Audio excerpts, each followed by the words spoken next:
Okay, I'm live. Just going to share and share around.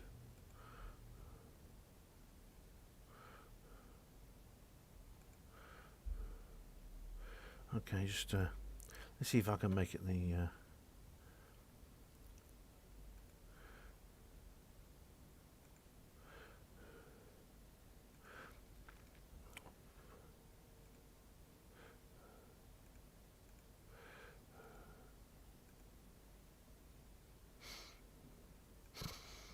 Okay, I'll need that because I'm going to need to go through the comments.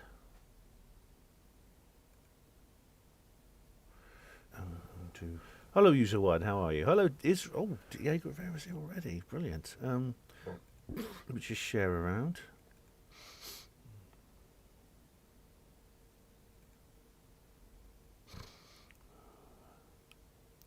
This always takes a while, guys. Oh, an opera's frozen. Oh, brilliant. There we go. Post to book face. While it's doing that, I'll get Twitter up.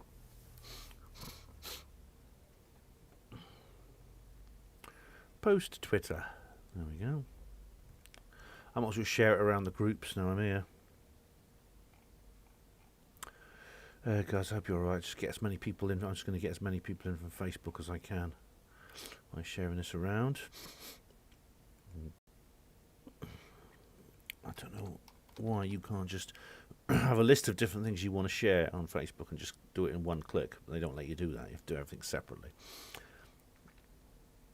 They really want to make these things as user unfriendly as possible, don't they? There we go. Just do my 3 basic groups, which I always copy things to. And Third Rail Radio.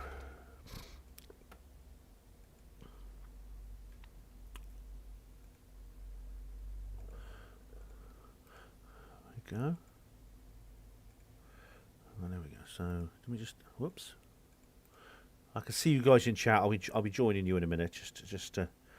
I just got to do the preliminaries. There should be like some kind of wizard to let you do that. You know, some kind of. You should just be able to write some software to do this automatically. I'm sure there is a way, but YouTube won't let you use it. Hello, everyone. Okay. Let me just zoom in. So I'll say a big hello to everyone in chat. User one, Israel Diego Rivera, genius 2, the real genius. Am I going nuclear, says Diego Rivera. If you make me angry enough, I will, yeah. Gail W, greetings. Legend Real. Lisa, hey Lisa, how you doing? David Schultz. Tina Silva. Hey, Tina, hello Tina. Hi B, did you see Jean-Luc Brunel was found dead in his prison cell at 1 AM this morning? Right, did he stab himself twice in the back by any chance? Or was he, I'm surprised he wasn't struck by a falling gargoyle while swimming off Beachy Head. Like the archbishops in Blackadder. Yeah, he's a friend of Jeffrey Epstein, as David Icke would say. Just a coincidence, nothing to worry about. Louis James, top of the evening, Ben. Looking forward to your nocturnal show. That's right. When is that? Let me just look at my diary. Damn, when is it? Oh, it's next Friday, right? Yeah, Nocturnal Frequency Radio. I'll be on then. I've got to get up. Like 2 in the morning, but it's worth it. Richard Best, yeah, Saturday night sorter. I hope to keep you entertained through the evening. Elizabeth Clayton, hello. Best Beds, hello. Welsh Ripper, how you doing? Oh, Latina says he was actually Francis Jeffrey Epstein. Was that? I knew he was he had some connection. What was it exactly, Tina? Hello, Pookie Nana, how you doing? You got sound, Dave. David Schultz, hello. It's Lisa. They will just say this is a coincidence. They keep saying everything's bloody coincidence. Jamnoy72, hello Soul Sister, how you doing? Tim the Pigeon Master, how'd you do? Martin Taylor, what's happened to Jimmy Jean? I assume he's still doing his show, isn't he, Martin? Right, is he alright? Oh God, I don't want to say anything, but I tend to fear the worst when when people's, if people go quiet on social media, I tend to fear the worst. Based on what's happened over the last year. Welsh Ripper says, Richard D. Hall is calling out Dr. Vernon Coleman and others again. Now, Richard D. Hall calls out lots of people, mostly unfairly, sometimes justified. Sometimes it's justified. But I know he's got a new video up. I think it's something to do with brain. Is it brain jabbed? Everyone's been telling me about it. I'll have to check that out. No doubt it'll be interesting to watch. Whether you agree or disagree, it's going to be interesting to watch. Michelle Sovereign, hello. Yes, we're doing nuclear fusion tonight. Jeff Sperry, hello. Martin, no Ben. Aftermath has not been on for 2 weeks. Was that all the shows? Oh God. And let me just look at him on Facebook. Hang on.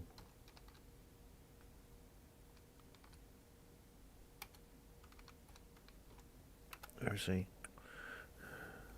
Let's see. Oh, he posted 2 hours ago. He's still posting. So Jimmy Jean is still posting, but what about Aftermath FM? Is that gone now?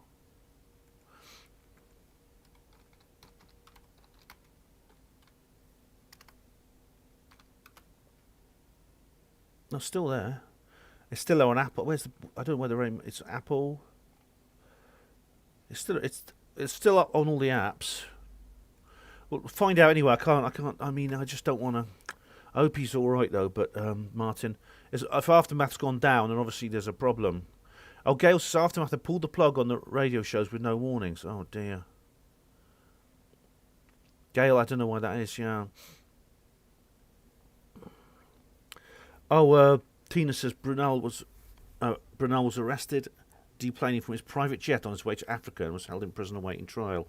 Right, I bet you. Did he have his own little black book by any chance? Della, hello Della Farrant, how you doing?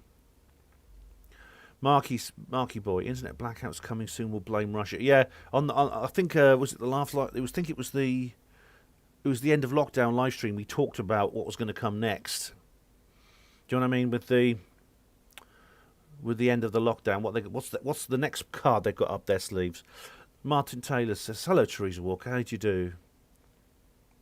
Martin Taylor says, always followed you on the Kev Baker show. Thanks, Martin. Jamnosh, I've just asked my daughter to help me get some reading glasses, actually. I do need reading glasses. I've zoomed it in so I can see better, but I'm really having trouble. I was actually having on Panmo Radio the other night. I did a very long show Thursday night, and at the end of it, my eyes were really hurting. Tina says, Musk says one of his satellites may fall out of orbit and disrupt the internet. I think they'll blame it on the Russians. If something happens, they'll blame it on the Russians. I mean, you can't completely abolish the internet. I mean, you see, if the World Wide Web went down, there's ways, there's all kinds of networks you could set up. But Marky says that Bojo and Truss ramping up the new Cold War did. Oh yeah, I'm not gonna. We did Ukraine the other night. Oh, by the way, thank you everybody who supported me in my debate with Bowler Hat Man. Do you remember when he turned up in chat saying, "Debate me, have a debate with me, Ben. Debate me now, debate me now." Do you remember that? Let me just show you. I've done a radio show. I've done a little radio show you might be interested in. Here it is. Let me just show you. I'm not going to post links, but here you go. I could post a link to this. That's all right. I'll put it in chat. It's this one here. Program 453. Bowler Hatman debrief. I go through the entire. Firstly, I put a link to the original debate notice, and I go through everything I said at the time during the interview, because I think I won the debate. Obviously, he will say the same, but I think I beat him in the debate. But it seems like there's already like blackouts. There's blackouts because of this storm we've just had. Yeah, they've always got to be some. There always has to be some kind of crisis. They can't leave us alone. They cannot leave us in peace. One crisis comes in, one crisis comes in, and it goes. Another one takes its place. Adam Curtis did a good documentary about that. Several actually.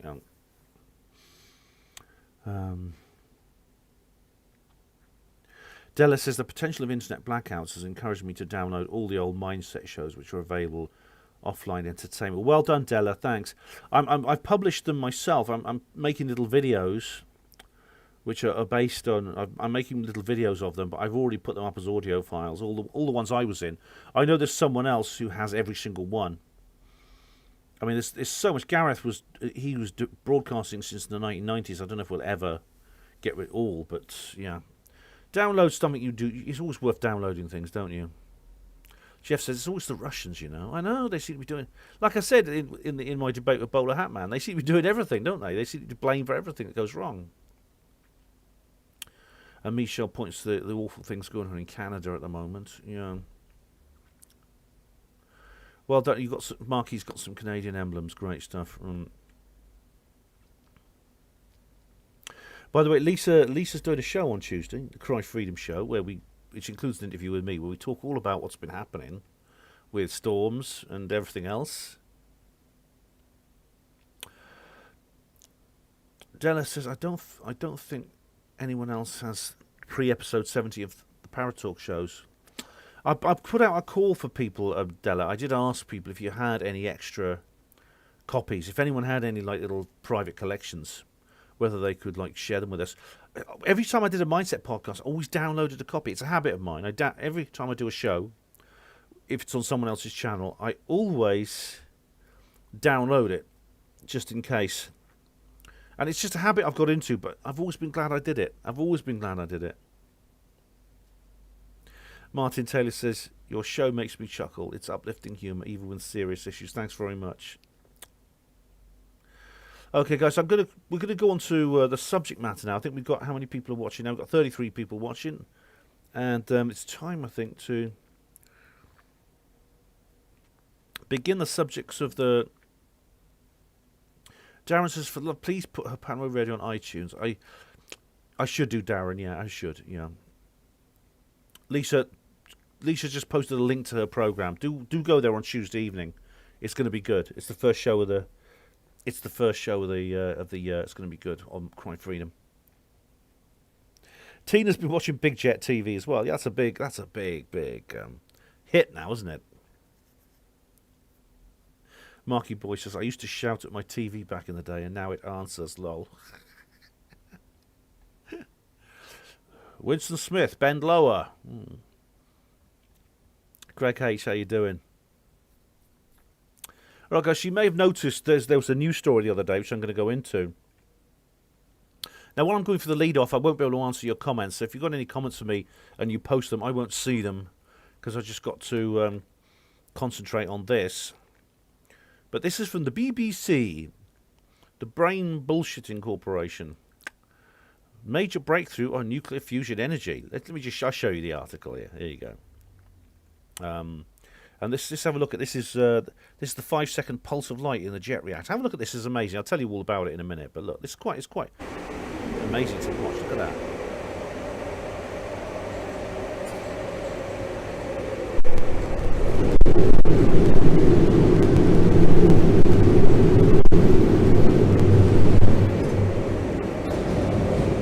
Oh, it's amazing. It really is. Oddly enough, this is in the climate change section, not the science. Oh, it is science. But it says climate change here.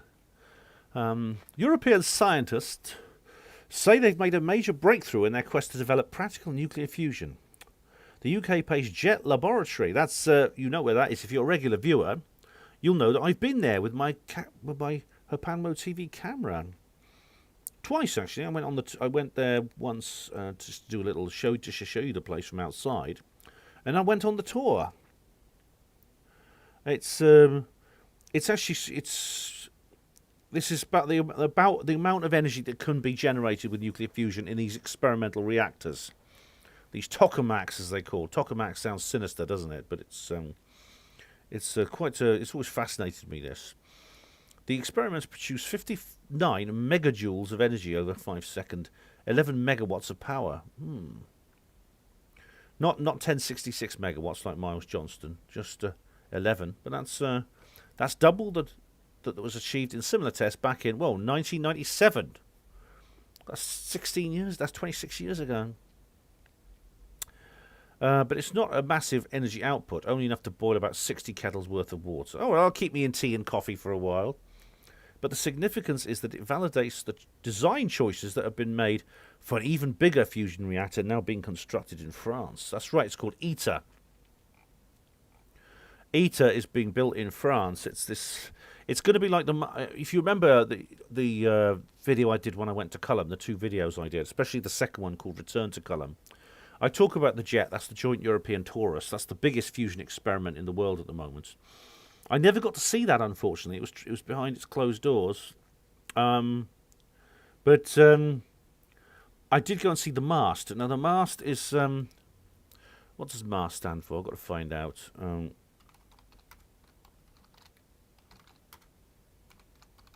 Let's have a look. Mast upgrade. Yeah, mega amphare spherical tokamak. That's this thing here. That's the plasma inside. The plasma always turns an amazing colour. As you saw with the jet, it turns a lovely pink colour. That's actually hydrogen. That's actually deuterium mixed with and several other things. And it's being heated to enormous temperatures. Being bombarded with... they heat it using a special kind of microwave heater, and there's also what they call muons as well, which they bombard the chamber with these radiation, and it heats up the plasma. However, it turns out they have been misreporting a few of their what they say. The efficiency of the entire process has been misrepresented. We'll come to that in a minute. But there's another one being planned called STEP, the spherical tokamak for energy production. Now, what they're building at ITER right now is ITER. Is there a link to ITER? Here we go, ITER. ITER, the International Thermonuclear Experimental Reactor. ITER meaning the way or the path in Latin. An international nuclear fusion research and engineering mega project. And this, I won't read all of this; it's too much. But there's all these. These are all these countries involved. 1, 2, 3, 4, 5, 6, 7, 8, 9, 10, 11, 12, 13. There are 13 now. It used to be 12, but then of course Britain was included under the, as you see here, this little flag here, the Gender Study Professor's apron. But luckily we've managed to shed that now, and we have just the good old Union Jack. Yeah, yay, Brexit. And all these scientists from these different countries have got together, and this is the reactor. This is the tokamak they're planning. Now, am I still on screen share? Yes, I am.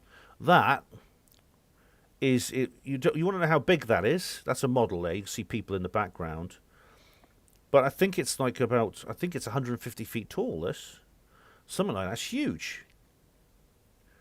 So this basically, this is the tokamak in here. This is the chamber with all the gas in. That is basically a larger version of mast. It's a much bigger version, because they've worked out if they want what they call what's the term they use? Hang on a minute. Oh, I'm not going to go through my. I'll go back to. If I go to my notes, hang on a sec. I'm flickering again. Damn it. Sorry about the flickering, guy. It's called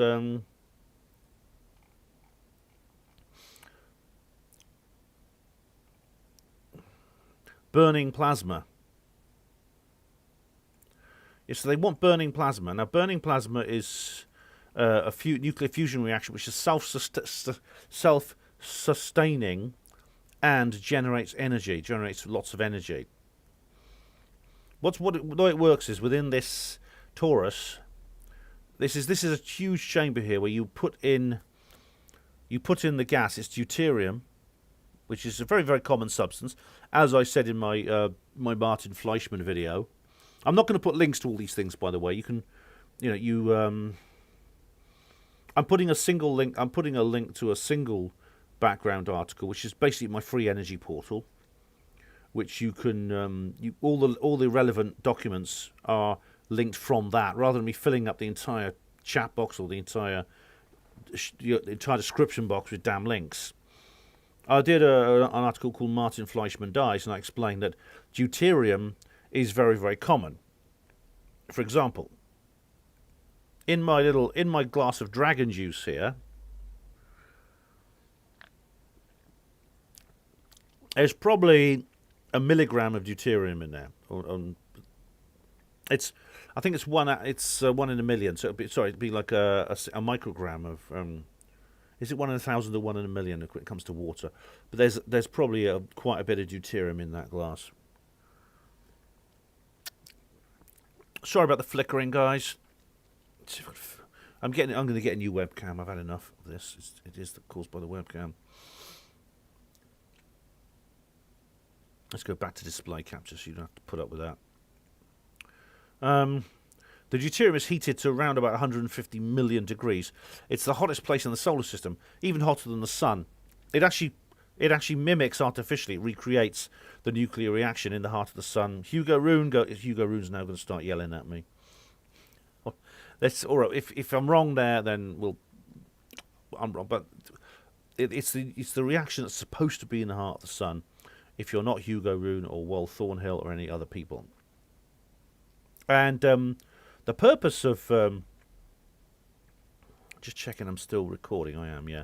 And it gets so hot that eventually its fusion occurs, and that inevitably produces heat. Now, one of the things I asked when I went on my tour is, how can you possibly have something that hot? Well, it's actually contained by magnetic fields, and there's no solid object touching it. There's very, very powerful magnets surrounding the torus here, with this chamber here.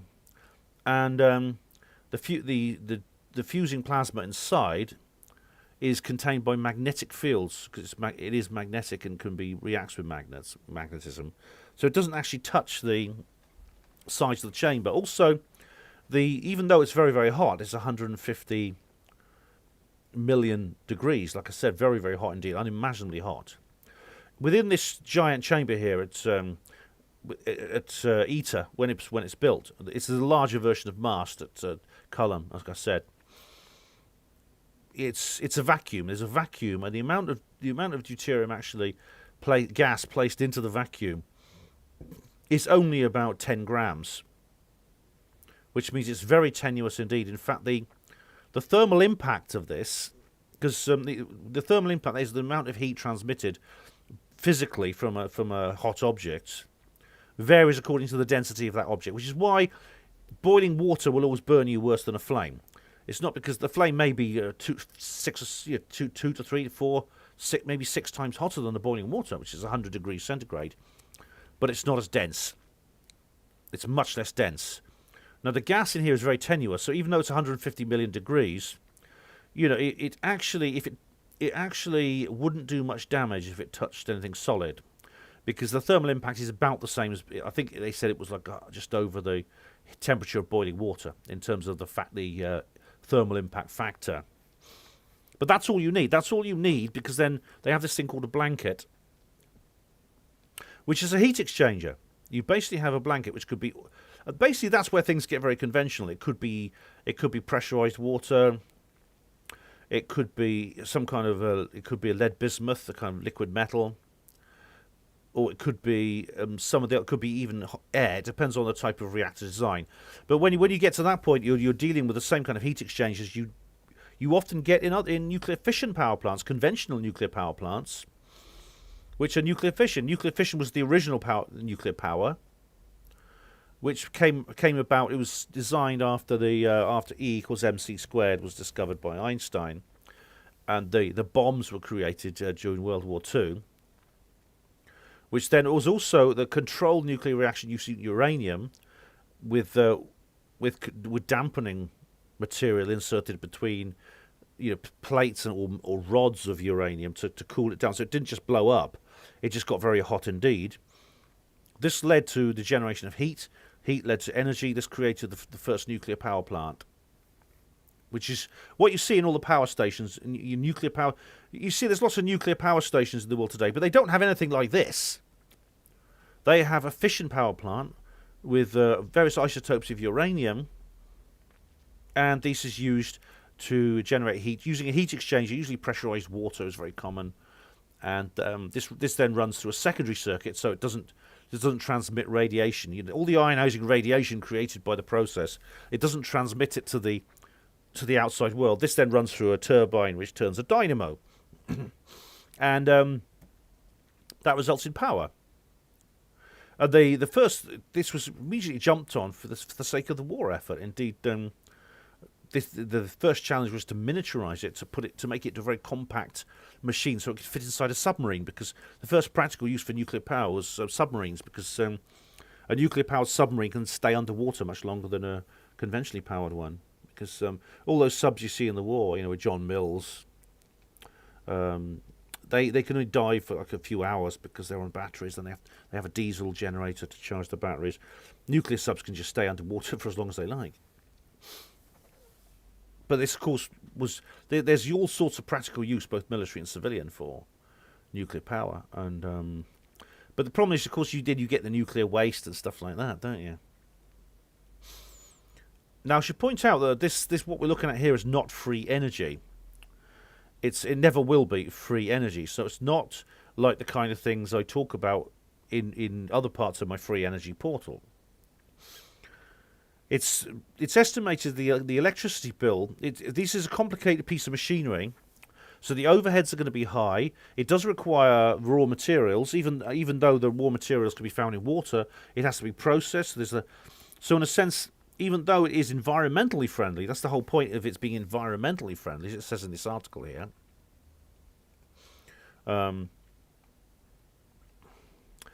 It's a potential of virtually unlimited supplies of low carbon, low radiation energy. Because, of course, they always bring climate change into it, don't they? Hence the climate change thing here.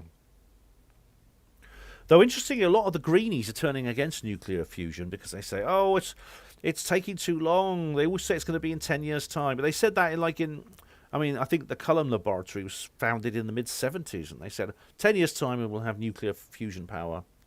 And here we are in 2022, we haven't got it yet. But it just tells you how it works. Fission involves splitting heavy atoms, it generates heat, but also a lot of ionizing radiation. This involves fusing these energy, and the reason it has to be so hot is because you can't recreate the kind of pressure you get in the center of the sun in a laboratory. It's just too much. It's like millions of pounds per square inch. You can't reproduce that. So you just have to make it hotter and hotter and hotter until these different the deuterium and tritium here fuse together. This happens all the time if you're not Hugo Rune or Wal Thornhill, it happens all the time in stars. It's a natural reaction. It releases a neutron there, which creates heat. That is the vector particle for thermal energy. And there's the blanket there, which is basically, in this case, they're using water, but it could be something else. It could be lead bismuth. It could be anything else. And helium is the byproduct. So what goes in is basically just water. Tritium and deuterium, they're both isotopes of hydrogen, which can be found in water. The fusion then just releases helium, which is harmless. And the neutron, of course, that's the only dangerous bit is the neutron, because too many of those will kill you. So even though there's no radioactive waste as such, although there will be apparently the walls of the chamber become radioactive. There's no actual physical radioactive waste you need to bury in lead containers for thousands of years underground, like you do in nuclear fission. You still have this you have to protect people from the neutrons coming out, which is why we couldn't get in and see the jet when I went on my tour. We saw the mast, but we didn't see the jet because it had only just been switched off, and it apparently takes a few hours for the neutrons to die down from the plasma to stop. There's a kind of decay process where the plasma still releases neutrons. They explained it to us while we were there. And you see the deuterium and hydrogen produces a lovely pink colour when it mixes. Of course, in nature, it's simply protium that stars, but that's just the most simple form of hydrogen, which is just like the most 99% of the hydrogen in the universe is protium, and stars just fuse protium. But you've got to make it a little bit simpler for we humans. What's next? Okay, going back to ITER. Yeah. So if the estimate is that they told us this, they talked about this. The estimate is your electricity bill for nuclear fusion will be about the same as it is now. It will be, it'll be like whatever you're paying now. Maybe even be a bit more to begin with, because when they start producing commercial stations, they'll have to perfect the design. But of course, the carbonistas are going to jump on it simply because it's environmentally friendly, if they can get it to work. And that, like I say, a lot of the new greens. I don't know what George Monbiot thinks of this, or Mark Linus. These watermelons that I've talked about before. I don't know what they think about all this. I know they're both now pro-nuclear power. You remember my review of Pandora's Promise, the film I reviewed? They are pro-nuclear power. Well, all the other kind of carbonistas are going on about wind power and solar. The thing about it is wind and solar are not free energy either. There's lots of different alternative energy sources now very common. Like what they call renewables. None of them are free, because the generation, even though the energy generation itself is free, the sun and the wind are free, for example. It still involves a lot of complicated mechanics. I mean, wind turbines need a lot of maintenance. They break down regularly. They only last a certain amount of time. They need to be replaced. Same with solar panels. I think I made this point when I did my review of the film Planet of the Humans. And tokamaks are going to be no exception. So don't expect this. This is not going to be an energy utopia in the sense that it's going to free people from the confines they have now when it comes to paying for the energy you generate. All it will do, if it ever happens, which to be honest I don't think it will, for reasons I'm going to talk about, all that will happen is that it'll be an more environmentally friendly form of energy generation. We're paying the same for it. It won't alleviate poverty and lots of these other things. There's currently a plan now. ITER is being built. There's also plans for ITER is a research station, but there are plans for what they call STEP, which is the what was that saying? Here we go. Is this STEP? Start. That's it. Nuclear fusion experiment. What's it? Oh, what's it called? I was talking about here on the BBC. Where's that BBC article?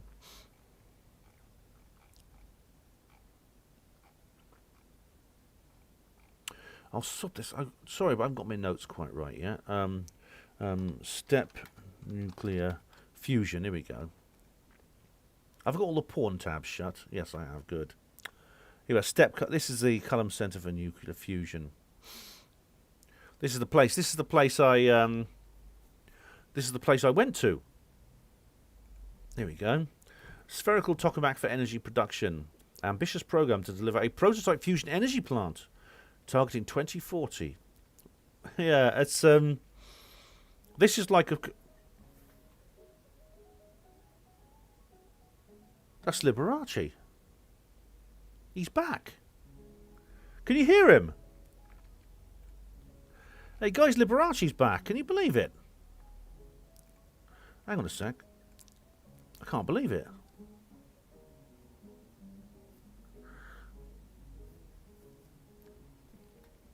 He's.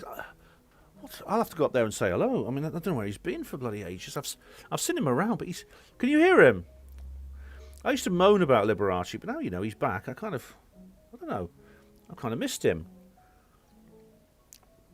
Lisa, you can hear him. Yeah, Liberace's back, everyone.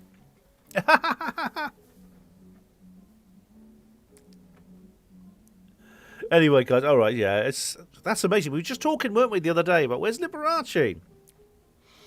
Rick says it's Liberace's ghost. Oh my God, I hope not.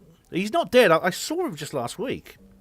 He's still around. He's just playing the piano. It's like amazing. Anyway, let me get on with this. Where were we? Yeah, the STEP. Spherical tokamak for energy production. Basically, what they're doing now is they're building these research facilities like ITER. But at the same time, they're looking for demonstrational energy plants as well, because ITER's not designed to generate electricity. It may be converted eventually into a power station.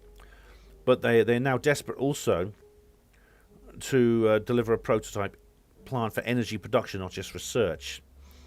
Because, like I said, ITER is going to be so huge. It's going to be like, it's not going to be like lighting a match. It's going to be like a bonfire. It's going to be bigger. So you should get like burning plasma in it. And so that's, but the problem is they're now looking for somewhere to build it. There's an article here. Where is it? Where is the article? Oh, it's the here we go. Here we go. This is the Guardian. Wanted, a UK site for prototype nuclear fusion power plant. Can you see that, guys? Can you see it? Communities have been asked to bid to host a plant which state-backed project claims to build by 2040. The site does not need to be near existing nuclear power stations, but will need 100 hectares of land and plentiful water supply. That's for cooling, yeah, they'll need it for coolants. Ministers say the project will bring thousands of skilled jobs to tackle the climate crisis. It's always bloody climate, isn't it? And there we go. The level of radioactive waste is far lower. That's correct. It's more efficient too.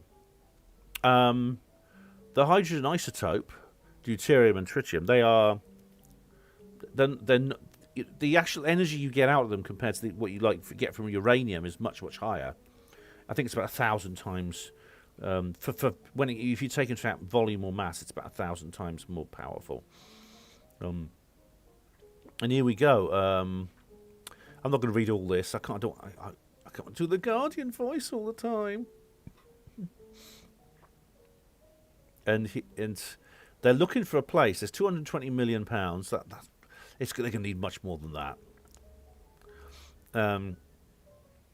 To build the step. I mean, it may well end up being at Culham. The UK has the largest working fusion reactor in the world, JET, at Culham, the Culham Science Centre. And then they're talking about ITER. A far larger £20 billion fusion reactor is being built in France. Where are we going to go? Scroll down a little bit. Professor Ian Chapman. Oh, he must be a white male, a white straight male. Ugh. We hate them at the Guardian, don't we? The chief executive of the UK Atomic Energy Authority says STEP is about moving from research and development to delivery. All right. Well,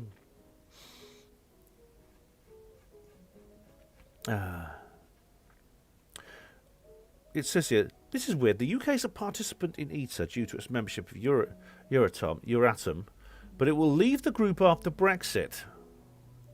However, officials say they're hopeful that UK can rejoin ITER as an associate country.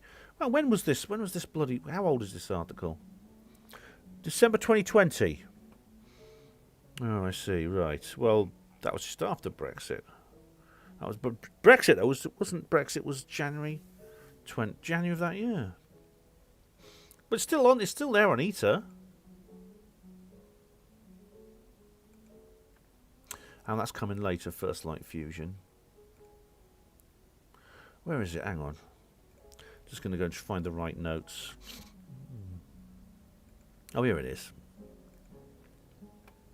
Yeah, Britain's on there. No problem there. But anyway, I don't know. I mean, some of you I know. I don't know if Charles from Project Camelot's in there yet, but I know Charles. I mean, a lot of you I know are big fans of Sabine Hossenfelder. Gott in Himmel. Sabine Hossenfelder. The thinking man's Deirdre Barlow. The nemesis of Michael Shrimpton. Let me just show this. She did an interesting video. I won't show all of it. I've got several videos I want to show you tonight. But she's done a video. I'll put it on display capture. She's done a video here called "How Close Is Nuclear Fusion Power?" Now I must say, I mean, I do like her channel. I do watch a lot of her channel. I don't really go along with her skeptic. Her skeptic videos are not very good. Do you remember the one she did about free will, which inspired me to do my videos about free will? And Cosmic Claire wrote her article, which I reviewed, if you remember. But what she does is she's doing this thing about nuclear fusion. I won't play this whole video, but she starts just by introducing it. She talks about the various methods, the jets, various different ones. And she mentions ITER there, and then she starts. Then she talks about the tokamak, but then. And in inertial confinement, which is another method. There's several methods of generating fusion. There's also muon catalyzed fusion, which is like a interesting thing. But the tokamak is always considered the best bet. But then she says something very interesting. I'll just play this. For research and development. The confusion which you find in pretty much all popular science writing about nuclear fusion is that the energy gain which they quote is that for the energy that goes into the plasma and comes out of the plasma. In the technical literature, this quantity is normally not just called Q, but more specifically Q plasma. This is not the ratio of the entire energy that comes out of the fusion reactor over that which goes into the reactor, which we can call Q total. If you want to build a power plant, and that's what we're after in the end, it's the Q total that matters, not the Q plasma. Here's the problem. Fusion reactors take a lot of energy to run, and most of that energy never goes into the plasma. If you keep the plasma confined with the magnetic field in a vacuum, you need to run giant magnets and cool them and maintain that. And pumping a laser isn't energy efficient either. These energies never appear in the energy gain that is normally quoted. Yeah, I should point out that she's absolutely right here. I'll just stop for a moment. She's 100% right. The devices on the tokamak which heat the plasma, as I've already told you about, there's the microwave thing and the muon thing. I can't remember the details of how they work, and there's the magnets as well. But how do you measure? What she's concerned about is that how do you actually measure? How are they measuring the input energy? Are they measuring it for the entire system, or just for for the part of the system it takes to heat the plasma, not the secondary auxiliary systems as well? She mentions coolant, right? Well, the ITER. Let's have a look. Where's ITER? This ITER has, look, I was talking, right, everything that surrounds this here, there's a massive, massive structure that surrounds this. You can see the bottom of it here and these bits going up the side. It's called a cryostat, and it's enormous. It's like, I think it's 150 feet high. And it's going to be filled with liquid helium or liquid nitrogen or some very low temperature gas to cool it. Now, that's not going to be cheap. You know, freezing that gas or cooling it down is going to cost a lot of money. It won't be done within the system. It has to be done outside the system and then probably put in there using probably these pipes or something that put it in there. So how much energy does it take to cool down to chill the coolant gas? Are the creators... Where is it? Hang on. Are the creators of this taking that into account? That's the point she's making. Am I still on? Yeah, I'm still on display capture. Here we go. The Q plasma also doesn't take into account that if you want to operate a power plant, the heat that is created by the plasma would still have to be converted into electric energy. And that can only be done with a limited efficiency. Yeah, a heat exchanger will need to be used, like I was just explaining. You'll need to use a heat exchanger, so the hot plasma, which it says will probably be, they can adjust the actual thermal impact factor of it, but it'll need to be hot enough to heat whatever material you're using as a heat exchanger, which will then probably run through a boiler, which will heat water, to run a turbine, which will run a dynamo, basically, which is the most conventional. It's a system of generating electricity that goes back centuries now. It's in that way, it's no difference. For example, a steam turbine is exactly the same on the Titanic. The steam turbines on the Titanic worked exactly the same way in that system. Although Titanic wasn't a turbine, the Titanic had a reciprocating steam engine, a very, very large version of what you get in railway locomotives at the time. But the point is that you're never going to get all the energy that's created in the plasma into that final boost of energy which turns the crankshaft of the dynamo. the energy in the coal, which was fed into the boilers of the Titanic, not all that energy went into the steam which entered the pistons, which turned the propeller shaft on the ship. A lot of the technology actually has been over the years has been to try and get these systems as efficient as possible. Screw propellers were replaced paddle wheels for that reason. Turbines replaced reciprocating engines for that reason. And so it goes on. So she's absolutely right here. That's another situation. That's another fact. That's another factor that has to be taken into consideration when you're measuring the efficiency of these reactors. Optimistically, maybe 50%. As a consequence, the Q total is much lower than the Q plasma. If you didn't know this, you're not alone. I didn't know this until a few years ago either. How can such a confusion even happen? I mean, this isn't rocket science. The total energy that goes into the reactor is more than the energy that goes into the plasma. And yet, science writers and journalists constantly get this wrong. They get the most basic fact wrong on a matter that affects tens of billions of research funding. It's not like we're the first to point out that this is a problem.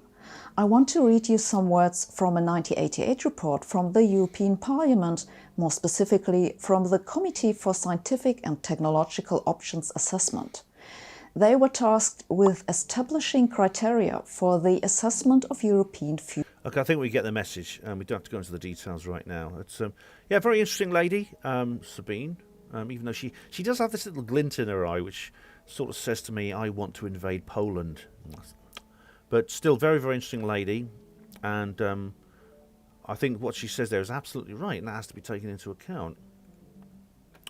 Okay, so where are we now?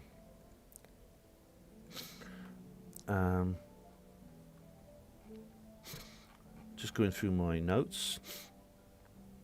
Right.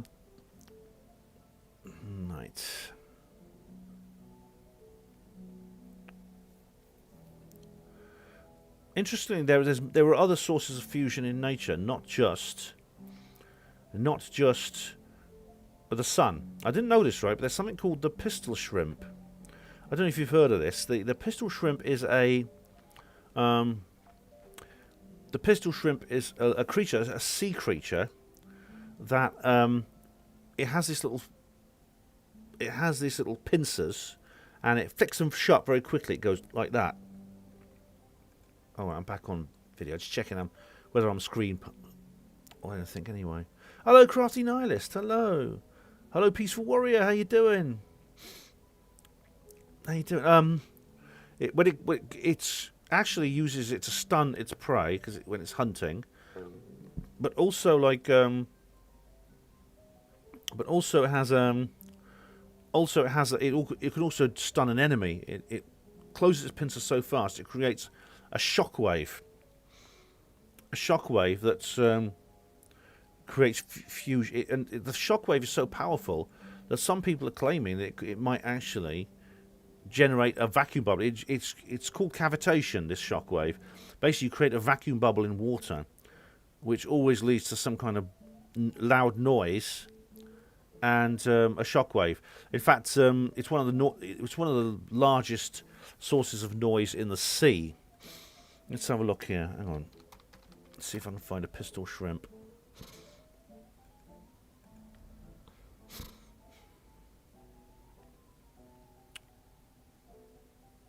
I'll just see if I find it a really good. Oh, bloody ads! Sorry, got some ads. So there's no skip button. No, there's no skip button on the ads. I'm not going to bother with that. But there's a little flash of light. It can't be seen with the naked eye, but there's a little flash of light as well. Now, this has been known as sonoluminescence, and several people are saying that might actually be hot enough to generate a little very burst of fusion energy. Now, there's this thing here called First Light Fusion. Let me show it you. First Light Fusion. They're the ones who are interested in the pistol shrimp. Is researching energy generation by inertial confinement fusion. That's what Sabine was talking about at the beginning of the video, talking about one of the methods they use, which is basically where you use a laser beam And this is the second. It's not as popular as the tokamak, but it's the second way of possibly creating these things. Now, first light, and because they think that's what's happening with the pistol shrimp. And there's the thing about sonoluminescence I want to say a little bit more about, because that comes up again in this other video I want to show you. But look at the address here. First Light Fusion, Unit 10, Oxford Industrial Park, Mead Road, Yarnton, Oxfordshire. I think I need to get my Panmo TV camera and go there. What do you reckon? Yeah, about. Yeah, look, these are these different people. This is quite a new company, founded 2011. These are all the people involved. I do wonder.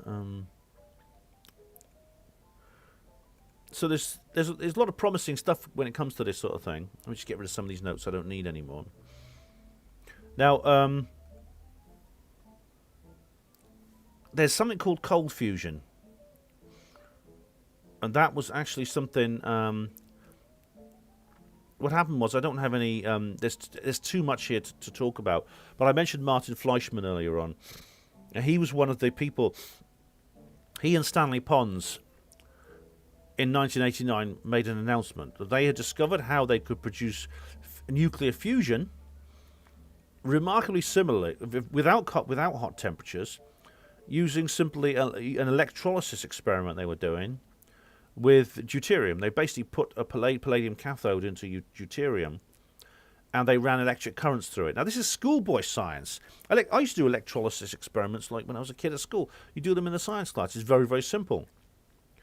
You stick in like electric cathodes into the water, and the water starts bubbling, and you produce hydrogen and oxygen. For example, electrolysis can split the water molecule apart, things like that. But what happened was, instead, this deuterium started. You got a huge amount of heat and light coming off it, and they put it in an isolated laboratory underground to try and prevent contamination from other sources. And they discovered, the guy who actually was involved was Stephen E. Jones. Now, Andrew Johnson tells an interesting story about Stephen E. Jones. But there was a neutron detector there which he was operating, and he detected neutrons emissions from the entire system, which is what you get, as I explained in the diagram earlier. With nuclear fusion, you get a neutron release. And in fact, they were quite concerned because they thought it might be dangerous. They immediately sort of isolated it. They put shielding around it, because you don't want to be around where there's like gamma neutron going on, because you can get very sick, and it can cause cancer and things like that. But this goes back a long way. In fact, there was something called the anomalous heat effect that was discovered in the 1920s. And Andrew Johnson has this on his website here. I know I'm not a fan of him personally. That doesn't mean I have changed my mind on any of the things he talks about. But he talks about Benjamin Franklin and cold fusion. I've just received this interesting note from Bob Greenia. I'm not going to do Andrew's voice. He said, several hundred years ago, Benjamin Franklin, the founding father of the United States, helped establish the paradigm of electrical and heat fluids for physics. And he actually called it cold fusion. This meant the anomalous effects of lightning strikes on metallic objects, such as coins, in a pocket, or a sword in a scabbard, that seemed to melt. It's very interesting, isn't it? Because one of the things that there's in cold fusion is there's actually a brilliant documentary called Fire from Water. I think that's what it's called. Hang on, let me just do away with that.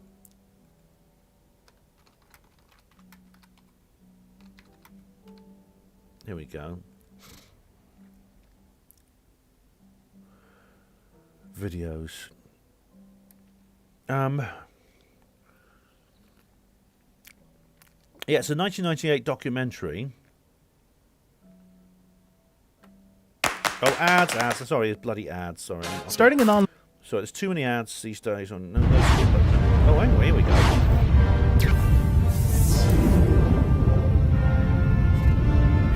The future is now. Oh, it's UFO TV. Cold fusion, fire from water. Can you see it?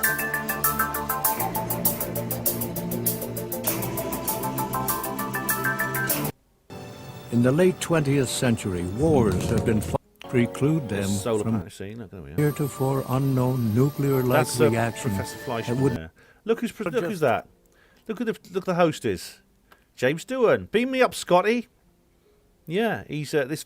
Do watch it on YouTube. Cold fusion of fire from water. There's also an extended version of it as well with a few extra scenes. So do check that out. That's looks pretty good. That's pretty good. Because what happened was, I mean, in 1989 there was this big, there was this massive press conference that went all over the world. Where is it? I'm just trying to get rid of some of my notes. There we go.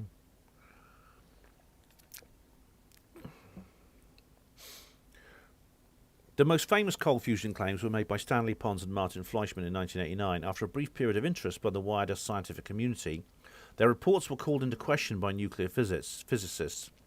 Pons and Fleischmann never retracted their claims, but moved their research program from the USA to France. Yeah. Martin Fleischmann of the University of Southampton and Stanley Pons of the University of Utah hypothesized that the high compression ratio and mobility of deuterium that could be achieved within the palladium metal using electrolysis might result in nuclear fusion. I'll just show you the diagram of their... Here's a diagram of their experiment. It's very simple. It's like something you do at school, you know, in its basics.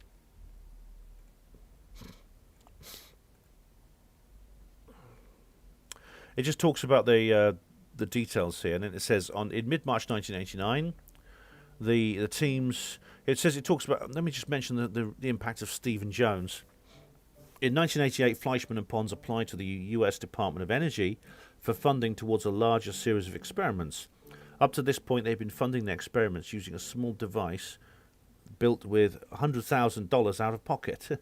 The grant proposal was turned over to peer review. One of the reviewers was Stephen Jones of Brigham Young University. Now, he's now in Scholars for 9/11 Truth. And Andrew Johnson has an awful lot to say about him. Do watch Andrew Johnson's 9/11 Truth videos and Free Energy, but not for the masses. That's a good video of his. Jones worked on muon catalyzed fusion, yeah. He wrote an article on a topic entitled Cold Nuclear Fusion that was published in Scientific American in July 1987. Fleischmann and Pons and co-workers met with Jones and co-workers on occasions in Utah, blah-de-blah.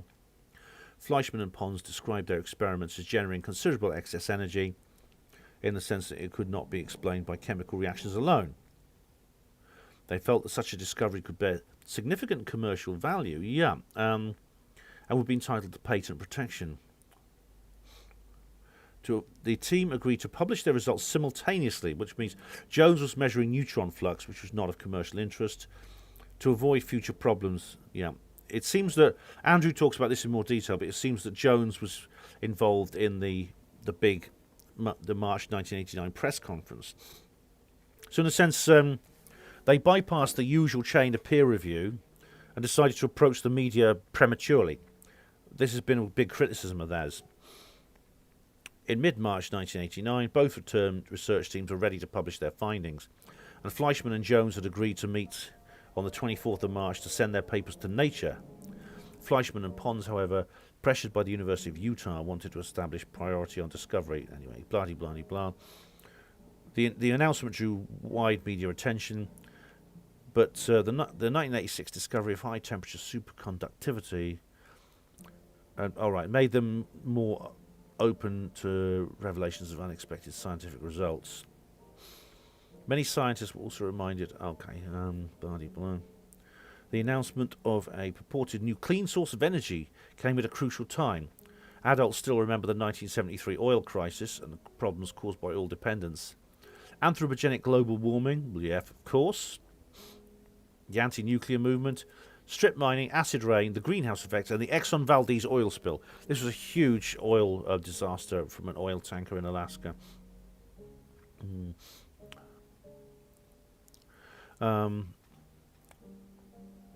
There was a response and there was a fallout. Although the experimental protocol had not been published, physicists in several countries attempted and failed to replicate the excess heat phenomenon. All right. So the method had not been published. How do you replicate an experiment when you don't know the method? In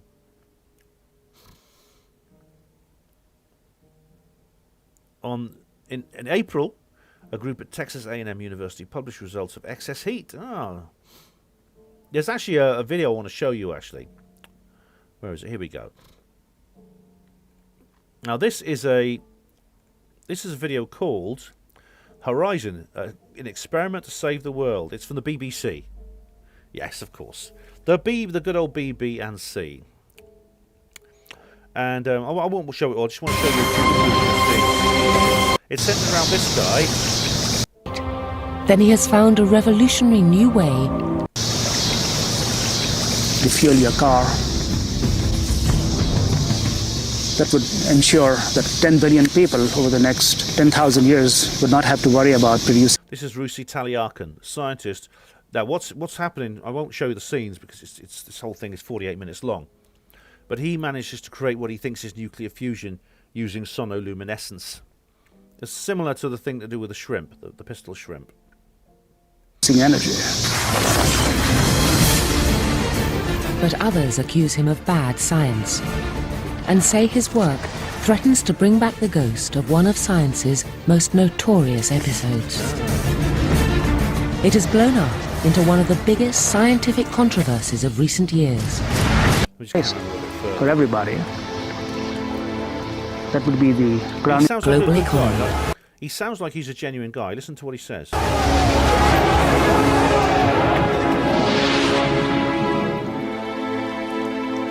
If you raise the standard of living and have people be able to stand up and I guess be counted as human beings rather than be treated like dirt, the world would be a much better place. You can't disagree with that, can you? So he sounds very like the free energy inventors, who want to do away with fossil fuels, and so everyone can have free energy. It will eliminate poverty, eliminate environmental destruction, all the other things that I've talked about. For everybody, that would be the crowning glory. Now, these are the people unbelievable amounts of energy. These are the people who have been testing that we could get if we could. 10, 9. Until in 1990, fusion scientists had to admit more energy than they ever produced. This is the hot fusion. That's Cullum. That's the Cullum laboratory here. I've been in that room. 10, 9. Until in 1991, a team at this laboratory in Oxfordshire finally succeeded in were so short bonds. Go forward a bit. Scientists for decades. This is the bit. Atoms together. There it is. On the 23rd of March, Poor old Stan. This is Fleischmann here. some scientists dreamt of an easier way to achieve nuclear fusion, a shortcut that would get mankind there quicker and cheaper. It was a dream that led to one of the most infamous scientific episodes of all time. As far as I'm concerned, the infamy is that there was a cover-up. But anyway, I'll let him carry on.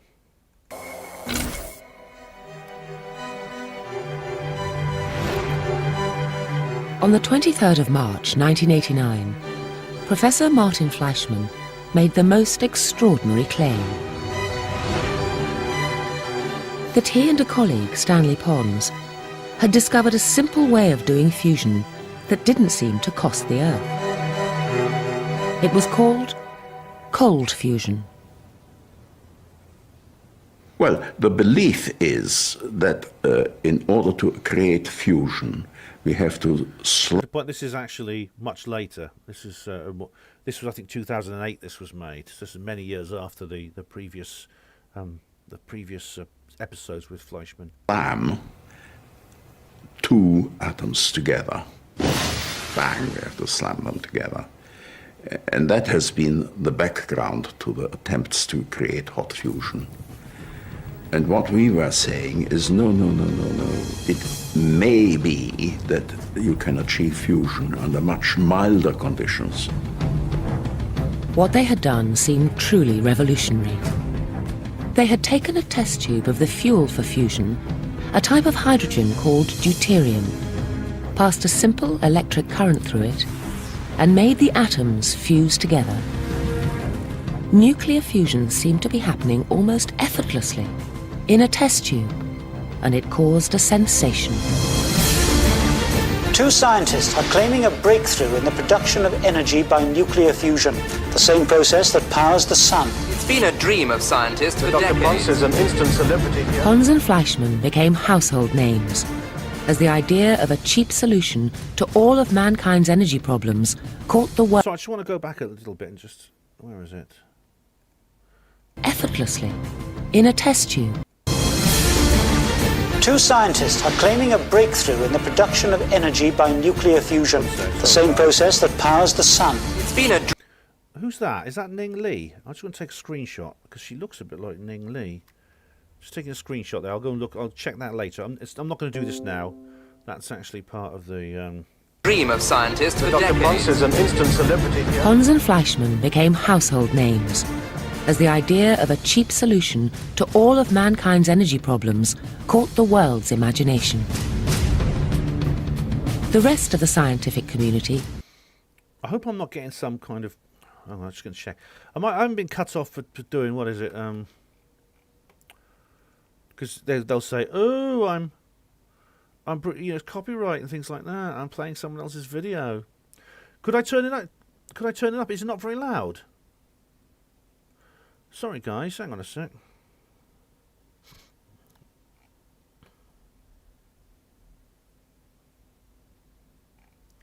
Was that not very loud? Hang on. I'll maybe I shouldn't do it this way. Maybe I get annoyed that people. All right, I don't need to go any further. Let me just... Oh, damn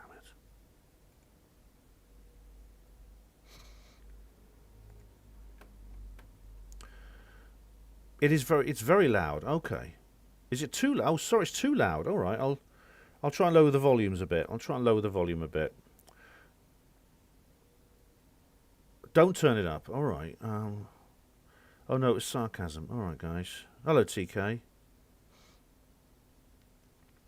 It annoys me that now they're gonna. You remember that thing when I did the whole thing with? I did this thing with. What was it? It was that.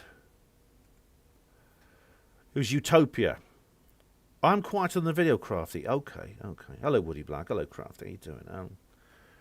Can I start it again for Woody Black? I'm sorry, Woody. No, you're gonna have to watch the recording. But I was just thinking.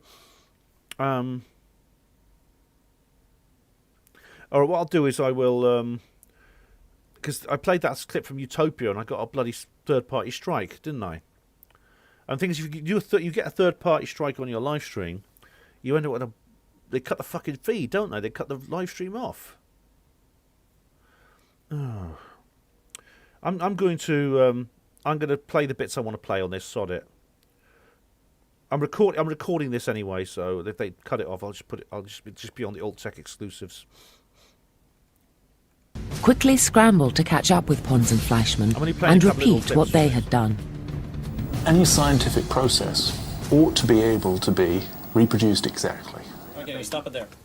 Okay. Like about 100 or maybe 200 other labs around the world, within a day, Princeton had set up some cold fusion experiments and everybody was trying to replicate the results. Several hundred research teams around the world have been trying to prove the cold fusion theory. The country has been rushing to replicate and test the results of an apparently successful nuclear fusion experiment. Could be 100 million. The BBC love losing the dramatic music, don't they?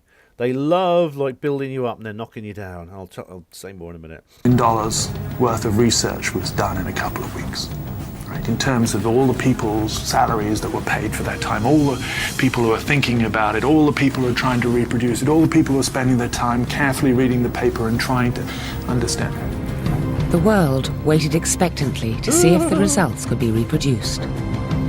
And to begin with, it seemed to go well.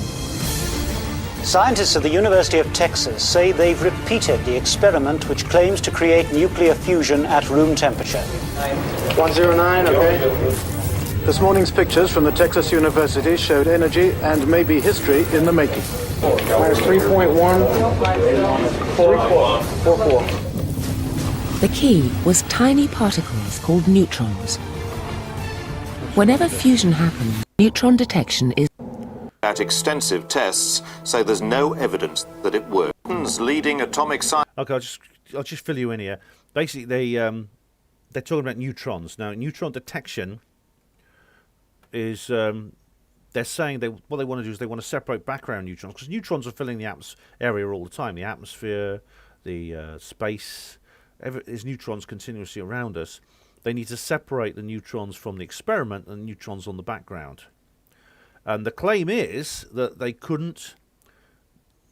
Their claim is that they got the whole neutron emission thing wrong, which Stephen E. Jones was involved in. The neutron detection system, the part of the whole experiment, and that the Pons and Fleischmann got that wrong, and well, they were disgraced. I mean, I'll let them carry on because I'll skip forward. But here's Michael Burke now. I'll tell you what, Michael Burke is like really, he's quite not conspiratorial, but he's very anti-feminist. Just by the way, here we go. Scientists have poured cold water on the idea of cold fusion. British scientists who've carried out extensive tests say there's no evidence that it works. Bullshit. It was a cover-up. This would have been a very significant discovery, and we're very sad that we've put all this effort in and failed to find anything. Why has he got such a smirk on his face then? Where is he? This guy here. This would have been a very significant discovery. Look, he's got that duper's glee in his face, hasn't he? Look. And we're very sad that we're very sad. We've put all this effort in. And it's the guy who goes, we're very sad.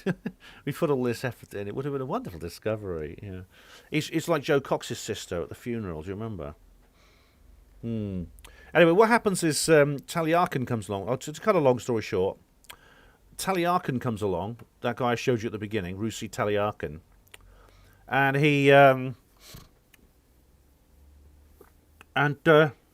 he decides to do he decides to do another nuclear fusion experiment using sonoluminescence, and there's lots of, it seems like he's getting the same result. This bright light appears, just like with the pistol shrimp. So it's just that the creature in nature can do it too. And you end up like with bright lights being created, and then he detects neutrons.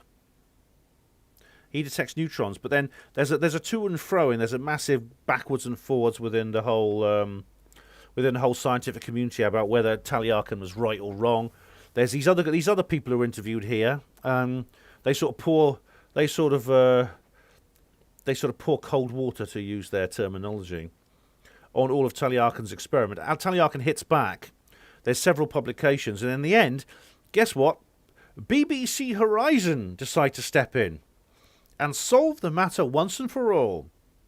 Yes, indeed. BBC Horizon are the Peter Hyatt of every mystery. And so they decide to do their own next little experiment here.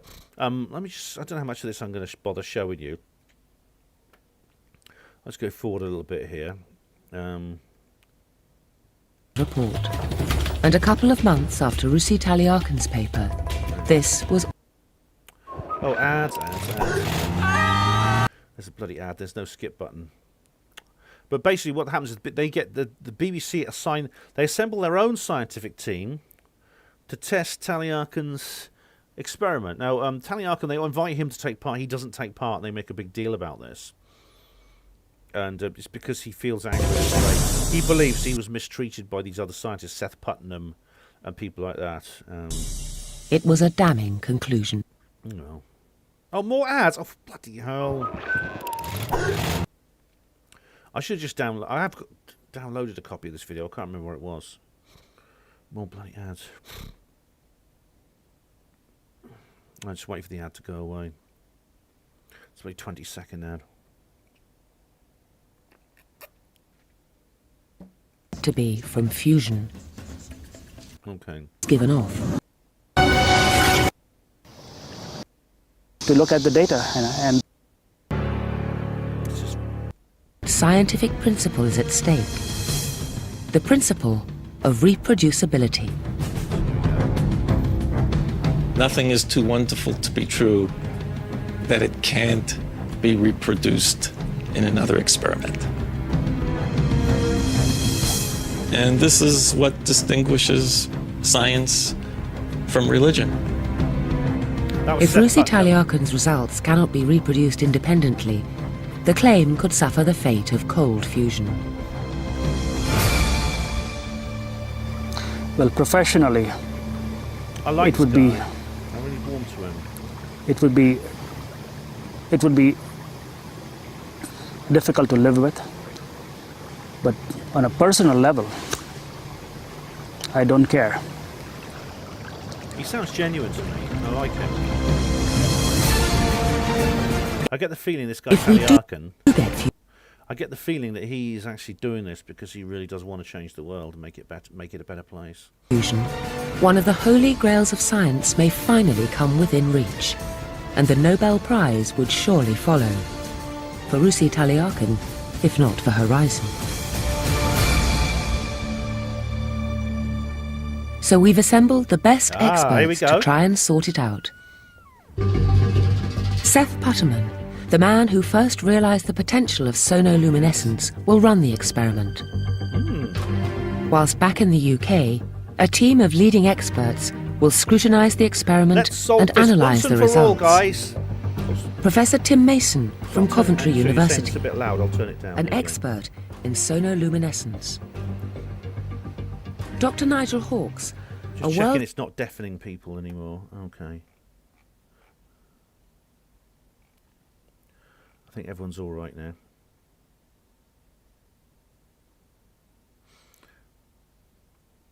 Marky says he's not keeping up with Ben as the chat is too interesting. I'm glad you're having a good fun in chat, but guys, you know, you can always watch this again later. It's going to be up online. Even if YouTube delete it, I'm recording it, so I've got both record and stream running at the same time. I'm still on display capture. There we go.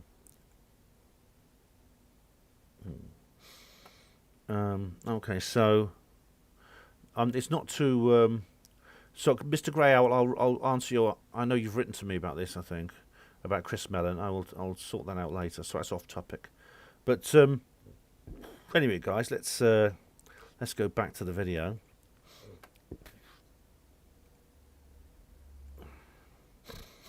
World-renowned expert on neutron detectors from the National Physical Laboratory.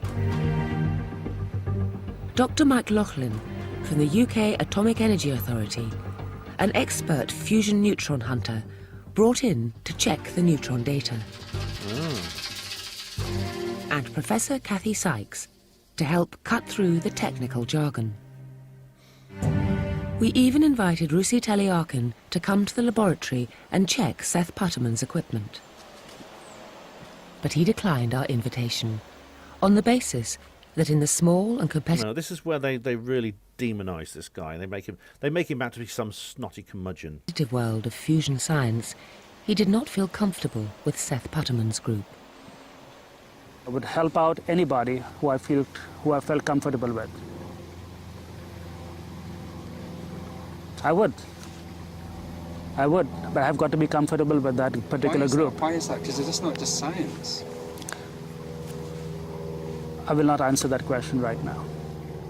The reason was obviously because there's been he feels Putterman, this guy who's been criticising him, he feels it's basically got very personal because he's been doing his experiments. Putnam's been criticising them. Putnam's now working. He's running the experiment now for the BBC.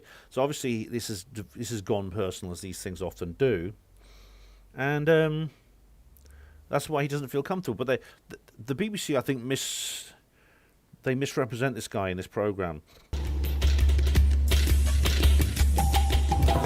So without Rusi Taliakin's input to the experiment, our team had to follow his recipe for fusion from the published papers. To be honest, that should be enough. You know, that's fair enough, because the whole purpose of the papers was to explain the experiment. In early October 2004, getting the bongos out. Seth, get your drums out, guys. The score on this is amazing. The BBC love to do these sort of things. It's very, very Adorno, you know, the use of music to build people up emotionally. Putterman and his team went to work. In addition to how carefully it's degassed. That's actually the biggest key. First, they set up the experiment. We have to get rid of the dirt, or else it's just going to cavitate everywhere. So we have to make sure we filter it to get rid of it.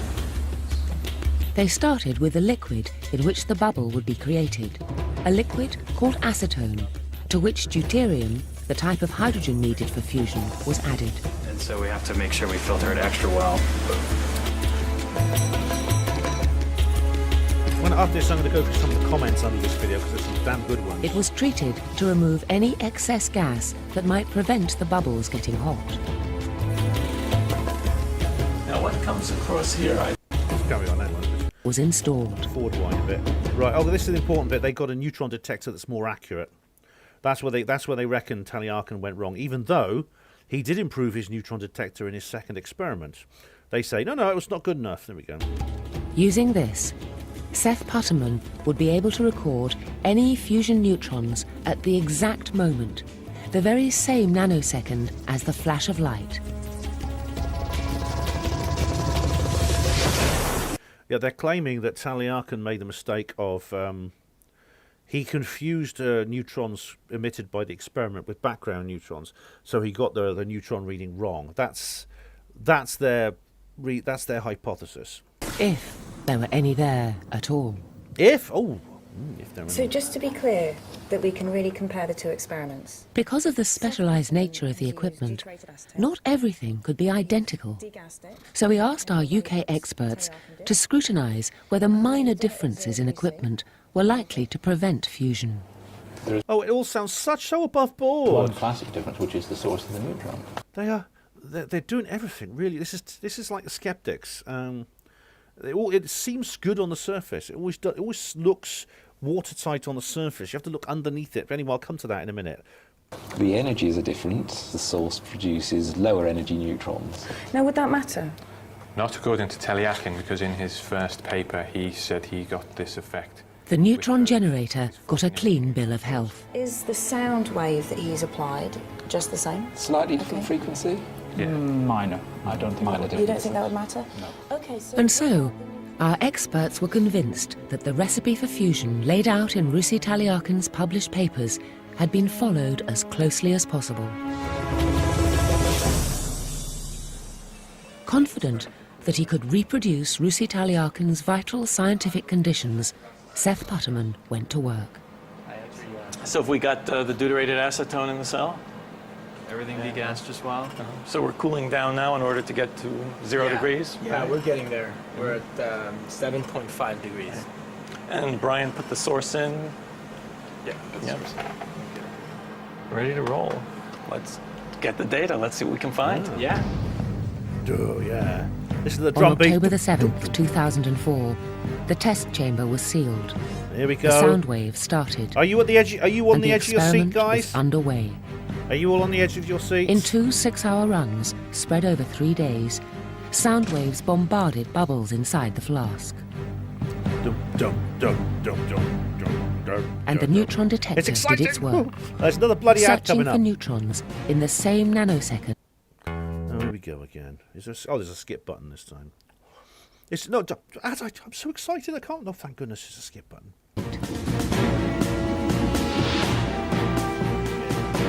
To give the experiment the best chance of success, data from 4,000 bubbles was painstakingly recorded. I'm forever blowing bubbles.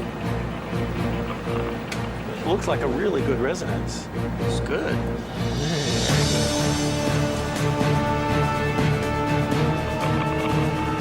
That's really good. What you see there is in that little, you just saw it just now. I won't go back, but you actually saw one of the sonoluminescent bubbles. Basically, these are vacuum bubbles. It's cavitation. It's called, forming inside a liquid when you put sound waves through it. It's getting exciting. And when the experiment finished, to ensure John Williams couldn't write better music than this, could he? fair play, all the data was sent off to the UK to be thoroughly checked and analysed. Fact-checked. It's got to be fact checked, hasn't it? So let's try summarise the different results that we got. Oh, we got the results. Okay, guys, I'm going to take a little break now. I'm sorry, I'm going to keep you really in suspense. What I'm going to do is I've got to go and take a little break now, and I'm going to keep you sitting there, nibbling your nails, wondering what the results are going to be. Recording the BBC Imperial March. That's a good one. So I'll be back in a couple of minutes, and you are going to sit there, biting your nails and thinking, oh my God, Ben, why are you doing this to us? We need to know what's going to happen. I won't be able to go to bed tonight unless you finish this live stream and tell me what's going to happen. Well, too bad, guys. You're going to have to wait. Tune in next week. No. Tune in 2 minutes' time.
Right, guys, I'm back. All right, then. It's the moment of truth. Okay, any guesses? Anyone want to guess what's going to happen next? Do you think it's going to be positive or negative? Put 1 in chat if you think positive, 2 if you think negative. It's interesting what people are going to predict is going to be the final reveal in this story when I resume it and the John Williams score starts beating again. Any ideas? How many? I've got 43 people watching. That's not bad. 2. Woody Black. Woody Black thinks negative. It's going to come out negative. Joseph Porro, negative. Nothing. How's the perimeter looking? I don't know. Neutral, Michelle. Definitely 2. No break. All right. You're not having a break. All right. Everyone's saying 2 so far. Does anyone think that's going to come back positive? Put a 1 in chat if you think it's going to come back positive. -0 says Pat. Right. Definitely 2. Well, should we now? Let's put you out of your misery. Go to the. Where is it? Here we go. Let's put you out of your misery, guys. Display capture. A few weeks later, our team came together to discuss the results. We'd expect them both to say were the bubbles. Are the bubbles reasonably similar, or can we say there are a few differences? They're the same. They're the same. As far as we can tell. As far as we can tell, okay. And then we've got the sonoluminescence. So these are the flashes of light. We know that Rossi saw them. How about Seth? Did he get that too? Yes, he saw it as well. So there's a load of energy being produced. We know It was that. clear that our experiment successfully produced bubbles that gave off flashes of light. When you get the flash of light, that's exactly the same time that you expect the neutron to be produced. Yes, if the neutron is coming from fusion, you'd expect to see it at the same time as the flash of light. But then it came down to the biggest question of all. Just how many neutrons did Seth Putterman record in his neutron detectors in the exact same billionth of a second as flashes of light? And how about Seth?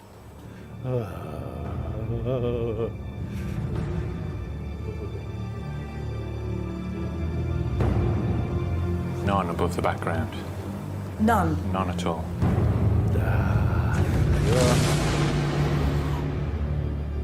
There you go. It's been successfully debunked, or has it? But there you go, guys. The guys who put 2 were absolutely right. Yeah. In fact, I'm actually going to put a comment. I'm going to put a comment. I put a comment on one copy of this video. I'm going to put another one on there now. Let me just. I'll write it down. You can watch me writing it down. I'll put a timestamp on it first. I think you'll know what I'm saying here. So, 040, it's 047. Hang on, no.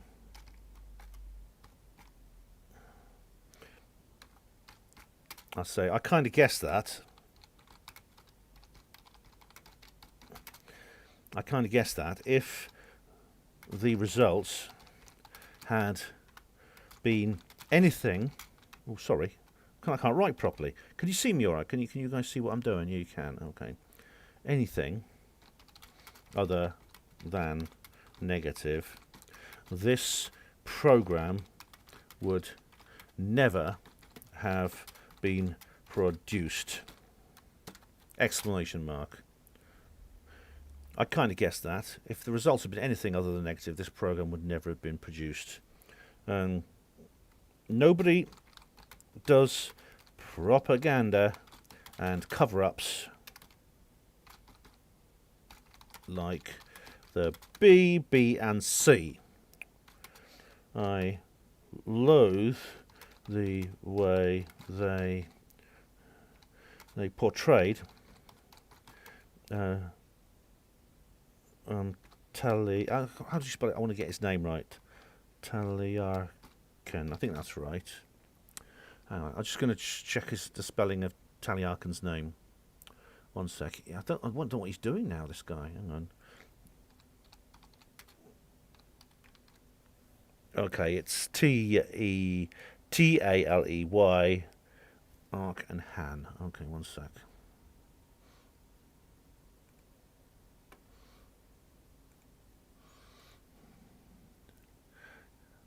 I've spelt it right. Taleyarkan.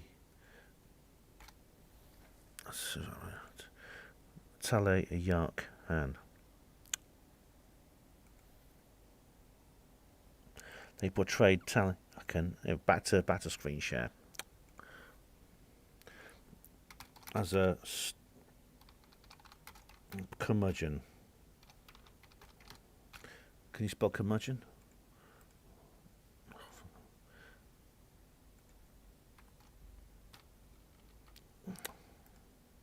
Curmudgeon.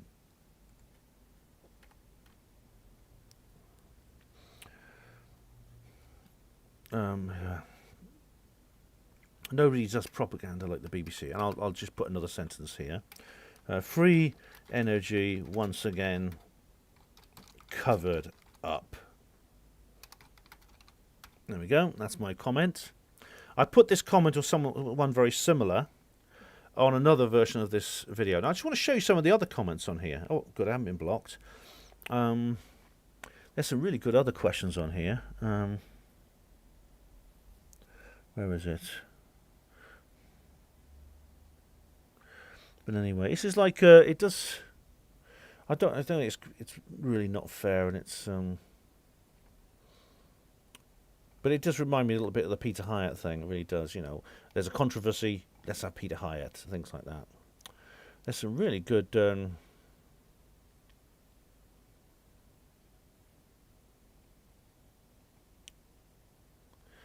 Oh. Someone's asking, where is Dr. Russi Talyakin now? I don't know what he's doing now. I've got his Wikipedia page up here. There we go. Let's see what he's doing now. He's a nuclear engineer, former academic fraudster. A former academic fraudster. This is Wikipedia, man. In 2008, he was judged guilty of research misconduct for falsification of the research record. I wonder if how come all these people always end up in trouble? All these people who discover these sorts of things always end up in trouble with some. They always end up having some kind of. They always end up having some kind of accusations levelled at them. You know, people involved in the guy. One of the guys who was involved in the Dr. Borkis, this guy who helped Pons and Fleischmann with the cold fusion experiment. He's a really old tenured professor. He's had like a 60-year career. He was kicked out of his university.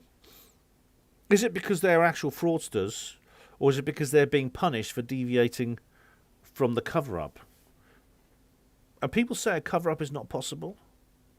This is how they cover things up. They make your life impossible if you don't go along with it. And very few people have the courage to tell them to go to hell. I'll go back to Horizon now. Let's see if I just find a... Here we go. There's some good comments on here.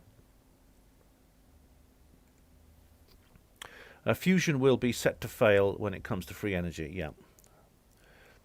Why should the BBC, a reporting organisation, be morally trusted with scientific research? I'll put likes on all these.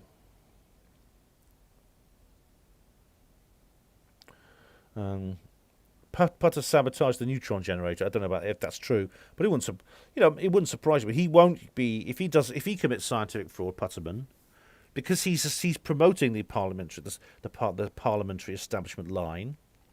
He won't. Here we go. Oh, this is a good one. Peter Gadd. Cheap power, been around and around and around, but they do work. But what about the dollars from the multinationals that run expensive polluting current methods? That would be immoral, wouldn't it? Yes. I'll put here spot on.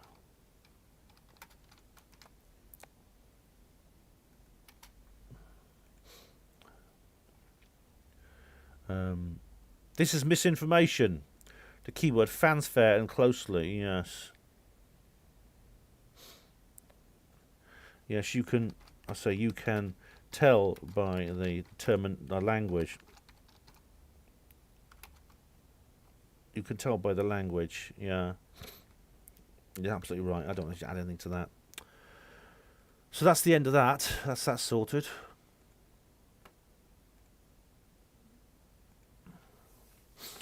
Okay, guys. So the truth of the matter is, I don't really need to labour points that I've already made.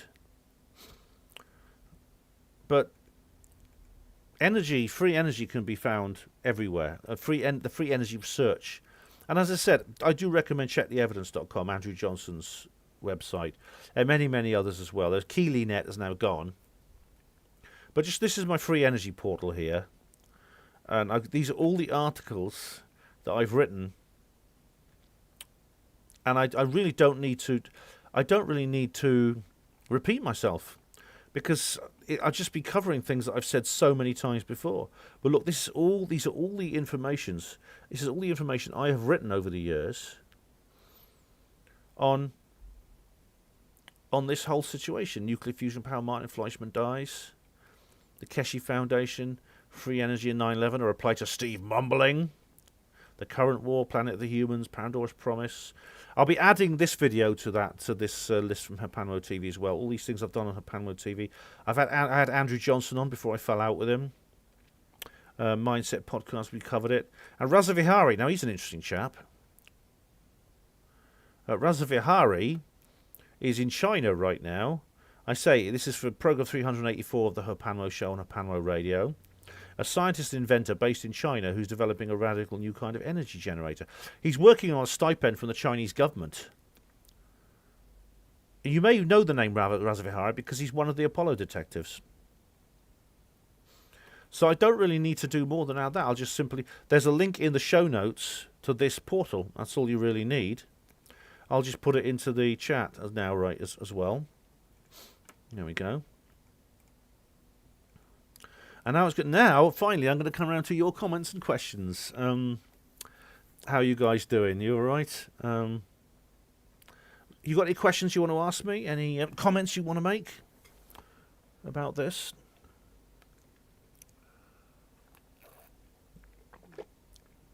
Lisa says I've been involved in all this for over a decade. I've done a huge amount. There's a huge amount of material on that one portal, and about this whole issue. And I've done so many videos on this issue. So, Marky Boy says, full armour of God. I don't know what you mean by that, Marky. 69 Phuket is in Manchester. Oh, come along to the conference. There's this conference called the Manchester International... There's a new conference coming out in Manchester. It's Sandra Shufflebottom is organising it. So do come along to that. It's in April. Marky Boy's in Ipswich, Suffolk, or not far from Rendlesham Forest.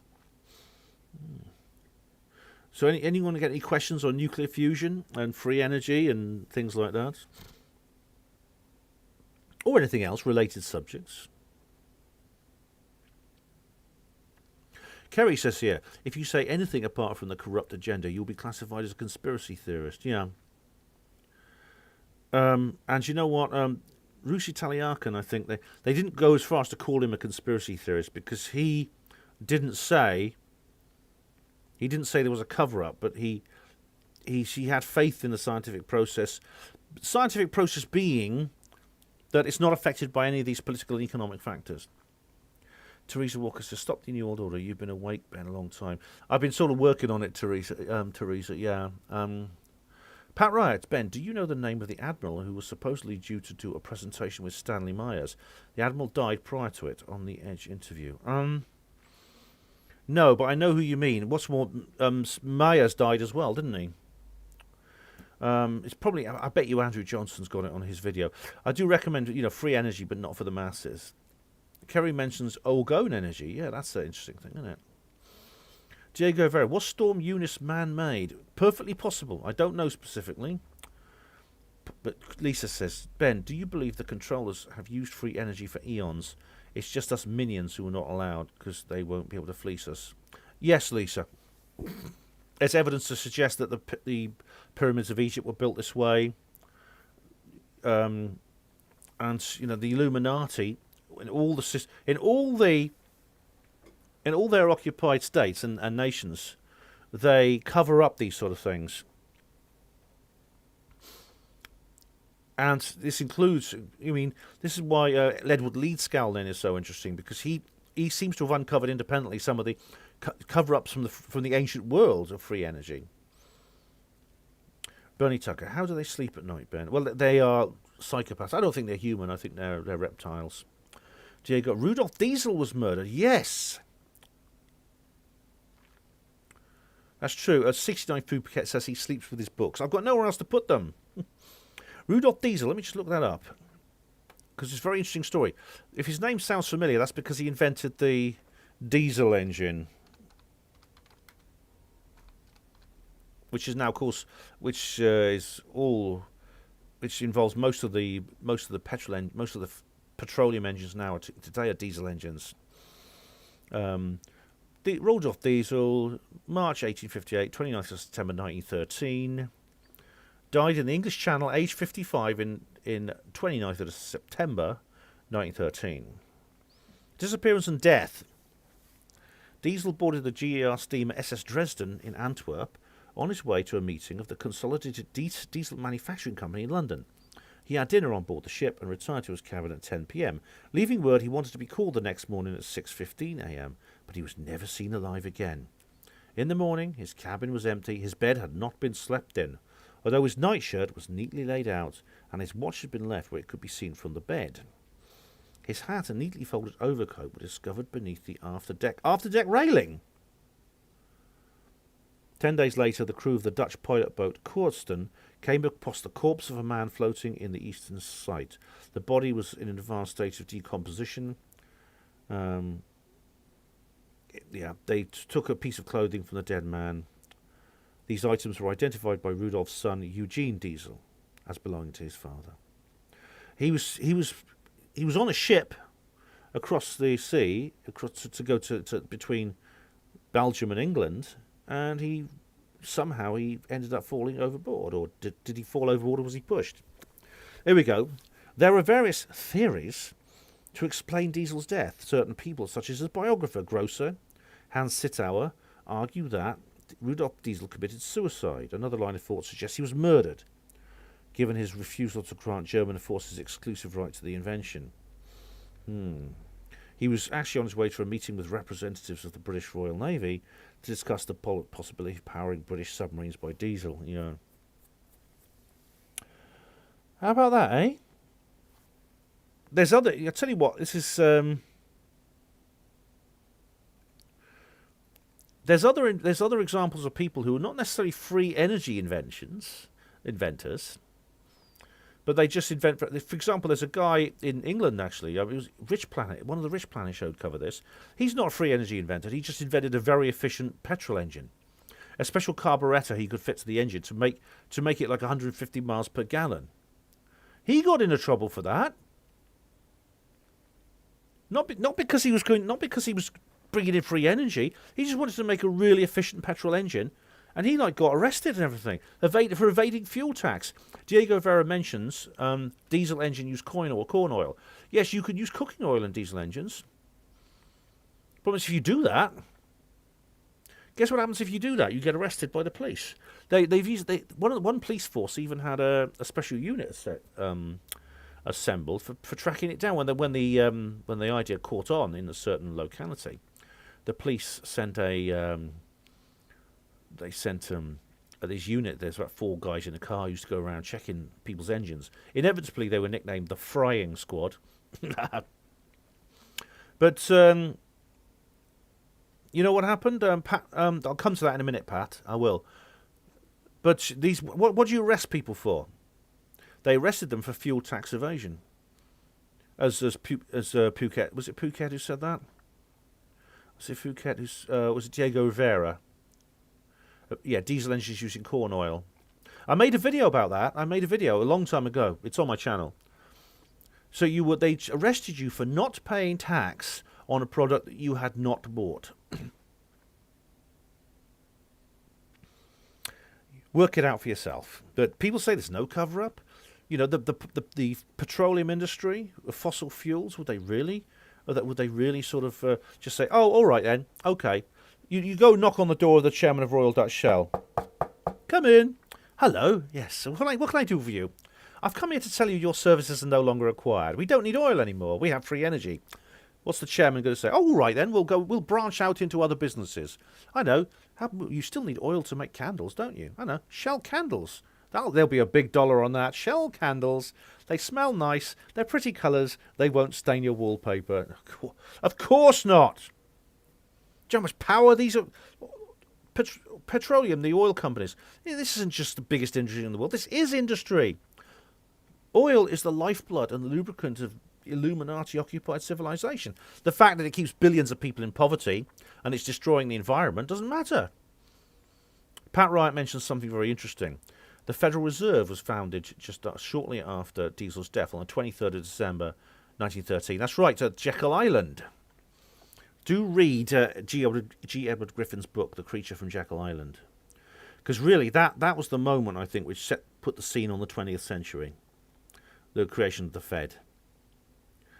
Because most of the bad things that happened in the 20th century, the 2 world wars, for example, could not have happened without that act. Because if you move away from the gold standard and start creating fiat currency, you could never have a war on the scale of the First World War because no one could afford it. The First World War was paid for by both sides taking out loans from the Bank of England. It was paid for on fresh air credit. It was a hire purchase war. If they stuck to the gold standard, it couldn't have happened. You could never have destruction on that scale. no one could afford it. So that's a good point, Pat Riot, yeah. So did someone ask me any other questions? Let me just scroll up. I don't do super chats or anything like that, so I just go through the thing here. David Splendidization, hello. So you aren't avoiding fuel duty because you're paying for the duty on the fuel you use. Well, you pay VAT on the product originally, but you see, they're essentially saying even if you pay VAT or not. I don't know if there's VAT on that, but you choose to use a different fuel for your car, and you're not allowed to.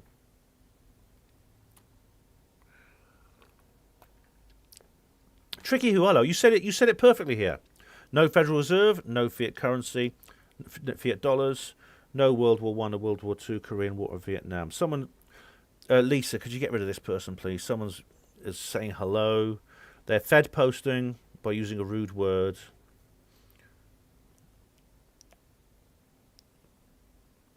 This person is clearly trying to Fed post me out of business. Hang on. I think Lisa might not be around. No, I'll get rid of him. Hang on. Remove. There you go. Okay, I'll just block the person as well. I can't block them. I've removed the comment. Yeah, basically, it was all caused by that. Yeah.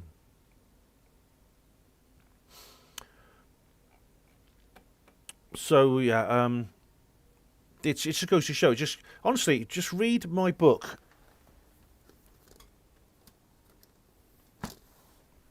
Roswell Rising, a novel of disclosure. Oh, Lisa, don't worry about it. Thanks very much. Thanks for doing that. I've got rid of it now. You do have the spanner, so you've hit well done. Lisa has now got rid of that user with the rude name. Yeah. In this book, if you haven't read it, please read it. I think I'll read you the relevant passage actually. There's a very passage which is where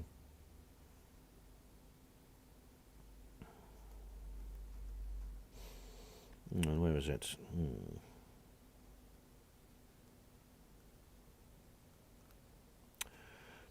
If anyone has any more, Kerry Woodley says Kate Bush experiment videos. Yeah, Kerry Woolley, cloud busting. Do you know when I actually saw that video when I was a little kid? It was in the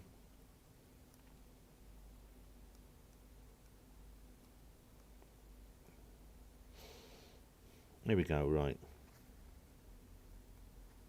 I'll read this in a minute. But I was saying to Kerry Woolley, that I saw that video when I was a little kid in the cinema. They used to show rock videos sometimes before the main feature in those days. And I saw Cloud Busting with Kate Bush. It's an amazing video filmed at White Horse Hill, Oxfordshire, one of my favourite places in the world. And it's and it has Donald Sutherland. It's unusual you get a big screen character in a rock video, but it's based on this book of Dreams by Peter Reich, Wilhelm's son, and it's about orgone energy and the cloud busting and things like that.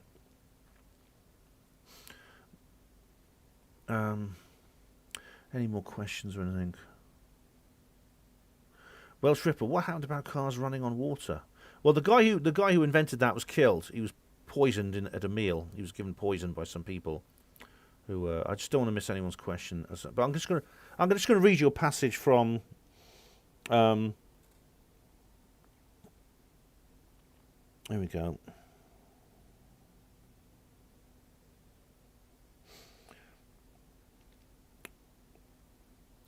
And right, so Clay Quilly. And did you have this gravitational free energy technology for a long time? Yes. Then that's the other character, Gerald Caxton. Then why isn't the space agencies using it? They don't know about it. Clay guffawed. Are you serious? Caxton grinned at him. Deadly. But that's like inventing sailing ships and telling Columbus to cross the Atlantic on a log raft. A rocket, a big, noisy, dangerous thing 100 feet high. A massive, expensive thing that costs $10 million, that chugs laboriously just 100 miles up with a payload smaller than the trucks. Don't you see? The vehicles you have make rockets. The vehicles you have make rockets as obsolete as horses and buggies. We're well aware. I can't read. We're well aware of that, Clay. And the danger. Do you remember rockets blow up and they kill people? Holy shit! This isn't just about space. We don't even need aeroplanes anymore. We don't need cars on the roads. What kind of fuel does your flying disc use to generate its field? It requires an initial electric current to begin the process, but once it's running, it's self-sustaining. The field is itself a source of the energy it uses. Klain's jaw dropped. But it means energy that is free and limitless. Oh my God, it could transform the world forever. I can't even begin to imagine. His mind suddenly recalled the slum tenement blocks he'd seen in Cork in 1950. Gerald, this will be the end of poverty. A free and limitless supply of energy. Nobody ever need be hungry or thirsty or homeless again. Klain, Caxton interjected quietly. Look at what's on TV at the moment, Gerald. How many millions of people are dying right now of starvation because they've had no rain for a decade? Klain. With those machines you don't need rain. They can get water from the oceans, filter out the salt and pump it inland to wherever they want. Irrigate the farms for no cost at all. Klain. And what about America, Gerald? How many old people die every winter because they can't afford to heat their homes? Homes that run on what? Gas, coal. While all this time, energy exists that could save their lives. Klain. Klain recalled the fracking operations he'd observed in the Irish countryside. And we won't need to cut down the forests anymore. No more oil slicks killing seabirds and baby seals. Klain, stop! Caxton held his hands up to cut him off. But come on, Gerald, continued Klain. When are we going to see this gear released for public development? Never. There was a long silence. Gerald, what? The waiters arrived with their starter course. When they'd gone, Caxton leaned forward on the table and looked hard into Klain's eyes. Listen to me, Klain. This technology can never be declassified. The public are never going to have access to it. Why not? He croaked. Why not? Well, why don't I turn that question on its head and ask you? Why should they? How can we tell them? Easily. Klain was frowning in disbelief. We just announce it. Easily. Easily.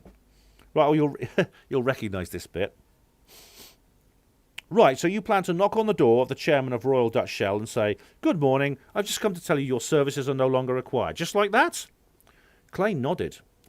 And what's he going to say? All right, no problem. You still need oil to make candles. That's a good idea. Shell candles. They're pretty colours. They smell nice. They won't stain your wallpaper. There'll be a smart dollar on that.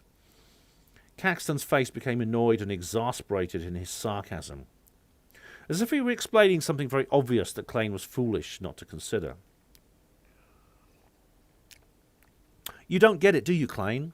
Oil is not the biggest industry in the world. It is industry. It is the lifeblood and the lubricant of civilization. Take that away, and what happens? The world order as we know it will descend into chaos. The West will fall into mediocrity. India and China will dominate the globe with their huge populations and vast resources. Energy needs to be rationed and distributed strategically in order to maintain a stable human world. Klain poked at his Waldorf salad with a silver fork. How long have you had this technology? Well, it's been for... the disc we travelled in was built specially for the Mars and Venus stagecraft, but we've been developing the gravitational field generators for about 60 years. The Nazis were working on a prototype in 1940. We gained a lot of their technology after the war, when we sequestered their scientists via Operation Paperclip. We were already well advanced independently at the time, probably less than a decade behind them. We've been secretly salvaging extraterrestrial craft since the last century, and we've been back-engineering them ever since. They use some kind of gravity control system too. We've also kept a close eye on our own geniuses, like Nikola Tesla, Thomas Townsend Brown, George Pigott, and many others. They discovered the path to this technology themselves. That's why we classified their work. Klain gasped. So we could have started moving towards a world of free energy before this century even began? Caxton shrugged and took a gulp of wine. In a fantasy world, Klain, not in real life. In those days, people didn't even use oil. Coal was the primary fossil fuel. Klain stared at him balefully.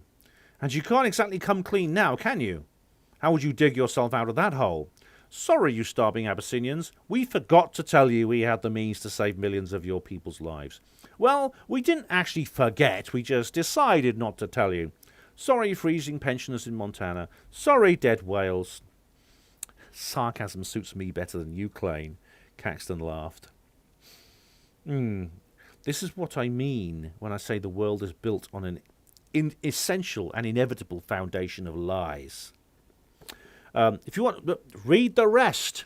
As Phuket says, nothing like a real book. Yeah, I don't do e-books. You've got to get the paperback. But it's £10 in all good bookshops now, plus the sequels, Roswell Revealed and Roswell Redeemed. Go in there and go and find it. If you walk into a bookshop and this book is not there, it's not a good bookshop. Never shop there again. All right, guys, I'll go back to... I'll go back for your questions now. Let's have a look. Just... Jamie Howard's talking about a past life. All right. Marky boy, my granddad was in the Somme. Oh, that's a terrible, terrible, nightmarish thing. Diego Rivera says they will tax electric cars. Well, they always do, because the thing is, the electric cars aren't free energy. You simply plug it in and it runs off the mains, the national grid, which is powered by coal, gas, nuclear fission. It's crafty nice. You've got a Tesla coil. It does. It says it makes a terrifying noise. It does. But yeah, it's interesting. Now, Nikola Tesla, please do read. I've got it on the portal, I think.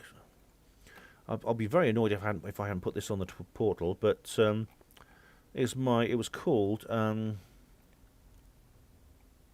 What the hell is it?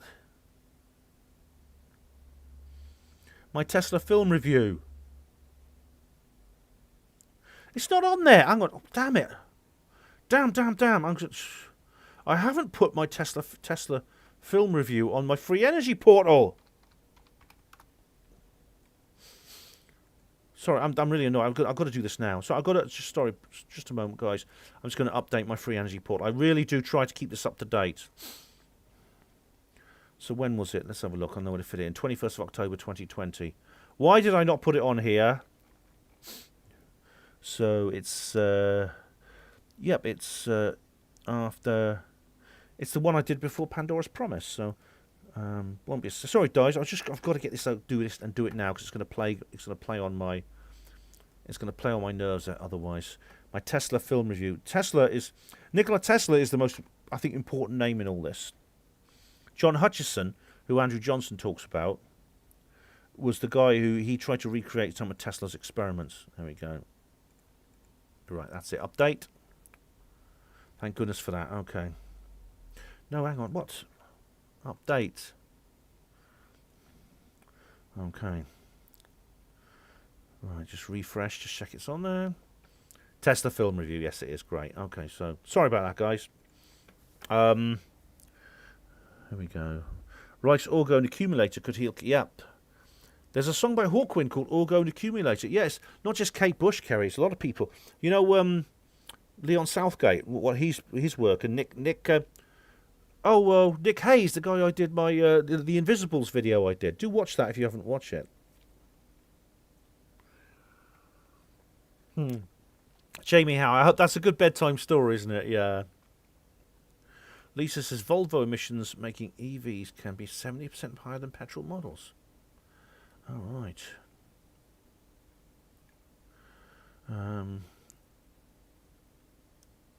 Lisa, I might do an audio book someday of this if I can get it done properly.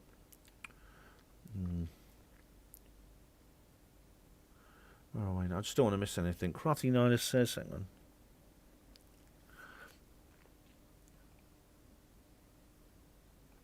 David says something interesting, and they'll ration and distribute electricity derived from nuclear fusion. There's still money to be made. Yeah, David, nuclear fusion is actually not... It's not... The only revolutionary thing about nuclear fusion is the fact that it is not environmentally damaging. Apart from that, it's exactly the same. It needs fuel. It needs expensive mechanical infrastructure with lots of moving parts and things like that. And everything else is going to need to be paid for. It'll literally be very similar to solar and wind power, except it'll be much more expansive. It'll be much more convenient. It can be used. You can derive more power from it to power more things. Crafty Niner says the man in the white suit with Alec Guinness. I've not seen that.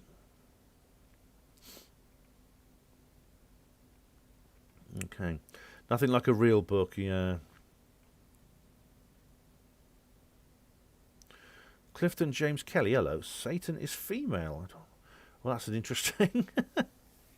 Clifton, that's an interesting theological conundrum, isn't it? David says, if Tesla had continued developing his coil, we may well have properly cracked wireless energy transfer. Basically, the Illuminati rule would be over now. The declassification of Tesla technology and things like that, it's what I call a finish line moment.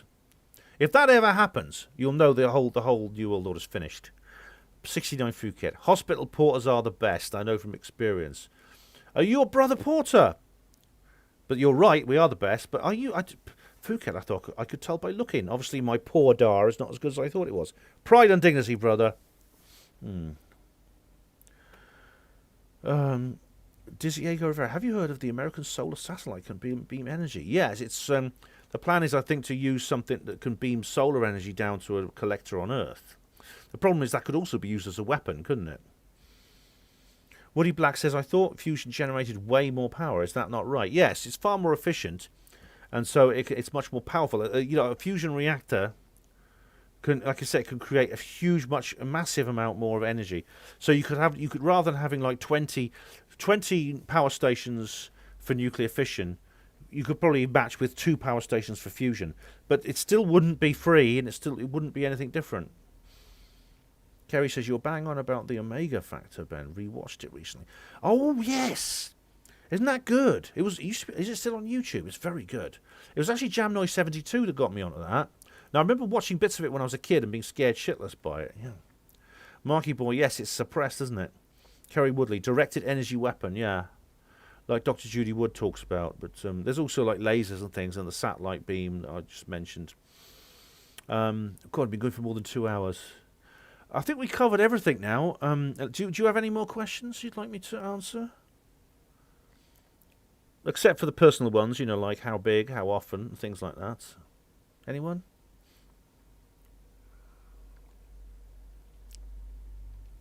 Oh, yep. Lisa, did you see that lady in Parliament, slagging off Castro? She's an MP in the Canadian Parliament, and he was absolutely dumbfounded. Yeah, they hate him. The politicians in Parliament hate him. He's really... they can't lose this, yeah. Oh, Lisa mentions Try Freedom Show. Yeah, do get that. Yeah, do get that through. Crafty Nice. Ben, what do you think about free energy? Right. Let's do the entire show again. Oh, dearie me. Well, seriously, Crafty, I could go on and talk about this in a lot more detail for hours and hours and hours. Yeah. Kerry Woolley, how many public talks have you done to date? I don't know. About 100. I haven't counted them. I've been doing them since 2012. But I don't know, Kerry. 10 years. A few every year. Oh, I don't know. Teresa Walker, do you think holographic meds beds exist? The medbed thing I don't know much about. Everyone's talking about medbeds, but I've never really looked into it. Diego Vera, are you drinking nuclear fusion juice? Yes. There's probably, like I said, there's about so much, I think it's a few micrograms, of deuterium and tritium in this. Woody Black, it's about 100. I don't know exactly. I've lost track. I've lost track of how many I've done. It's quite a few. But I'm doing 2 more. I'm doing at least... How many more am I doing? I'm doing at least 2 more. One in Swansea in 2 weeks' time, on the 3rd of March. At SUFON, Swansea UFO Network. Do get to that, www.sufon.com if you want to go to that. I'm doing another one in Manchester on April the 16th, I believe. That's something been organised by Sandra Shufflebottom of the Unedited Audio Experience.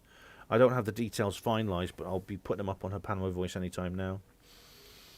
That's oh dear, I need some reading glasses. Oh God, I need to get some. Woody, you got to go. Please do come to one of my talks. I'm doing another one in July the 7th in Dorset for the Dorset Earth Energy Dorset Earth Energy Group. Marky, any talks in the East Anglia area? I'm sure EA UFO will invite me back at some point. They haven't booked me yet, but I'm happy to do a talk for them anytime. I've done about 4 or 5 for them.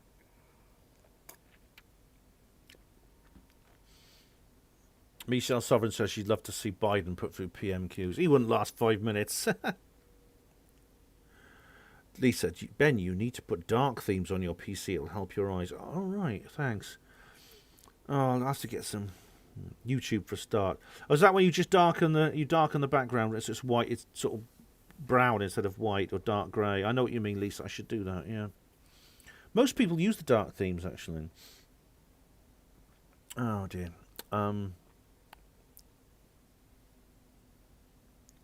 Kerry Woolley, I wonder if Buscina was referring to Tokamaks with his thousands of points of light. I don't know about that, Kerry. I don't know about that. If there's no more questions, guys, I'm going to call it a night. I need to go and get me dinner. But, oh, black, right you are. Let me know. I know how you do it. You go to settings. I've just not been bothered now, but it's probably a good idea, yeah. Night settings, right you are, Crafty. The Crafty Knights are 2 people, Mark and Liz, not just one. Oh, so, see you, Phuket. Thanks very much. I'm going to call it a night now, guys, but it's been good, Marky. Thank you very much. And Phuket, you take care of yourself, mate. 69 Phuket. Cheers, Marky. Thanks very much. Pat Riot, it is always interesting, good fun. Thank you very much for joining. I'm glad you enjoyed it. You're very welcome. Crafty says 1.5. Oh dear, who's the half? Night, Michelle Sovereign. Thanks for joining. See you, Woody Black. Check out the first half. It'll be really good. And don't forget, Tuesday, 222-2022 at 2000 hours. All the 2s. Cry Freedom Show with Lisa.com. I'll be in the chat box. It's always a good laugh. You can have a conversation just like this one. Night User 1. Night, Lisa. Thanks for the moderation, Lisa. Joseph Porro, take care. See you, User 1. Night, Teresa Walker. Night, Roger. Night, Welsh Ripper. Roger that. You guys have been great. It's been longer live stream than usual. Night, Pookie Nana. I hope you're all right, Pookie. I hope to join you on Jam Noise's live stream at some point. Bernie Tucker, good night. Bye, Crafty Nihilist. 2 hours 11 minutes. That's longer than the last one. Yeah. So take care of yourself. Hugo Rune, how you doing? Thanks. Take care of yourself, mate. Hope you're all right. Now your newfound stardom is going well. I hope. You signing autographs. Lazy Moonful. See ya. Take care. And I think that's if I left anyone out, I'm very sorry. We've had fewer viewers than normal, but that doesn't matter. The viewers I've had are really, really good. It's quality, not quantity, I think. Take it easy, guys. All the best. There'll be another video coming as soon as possible.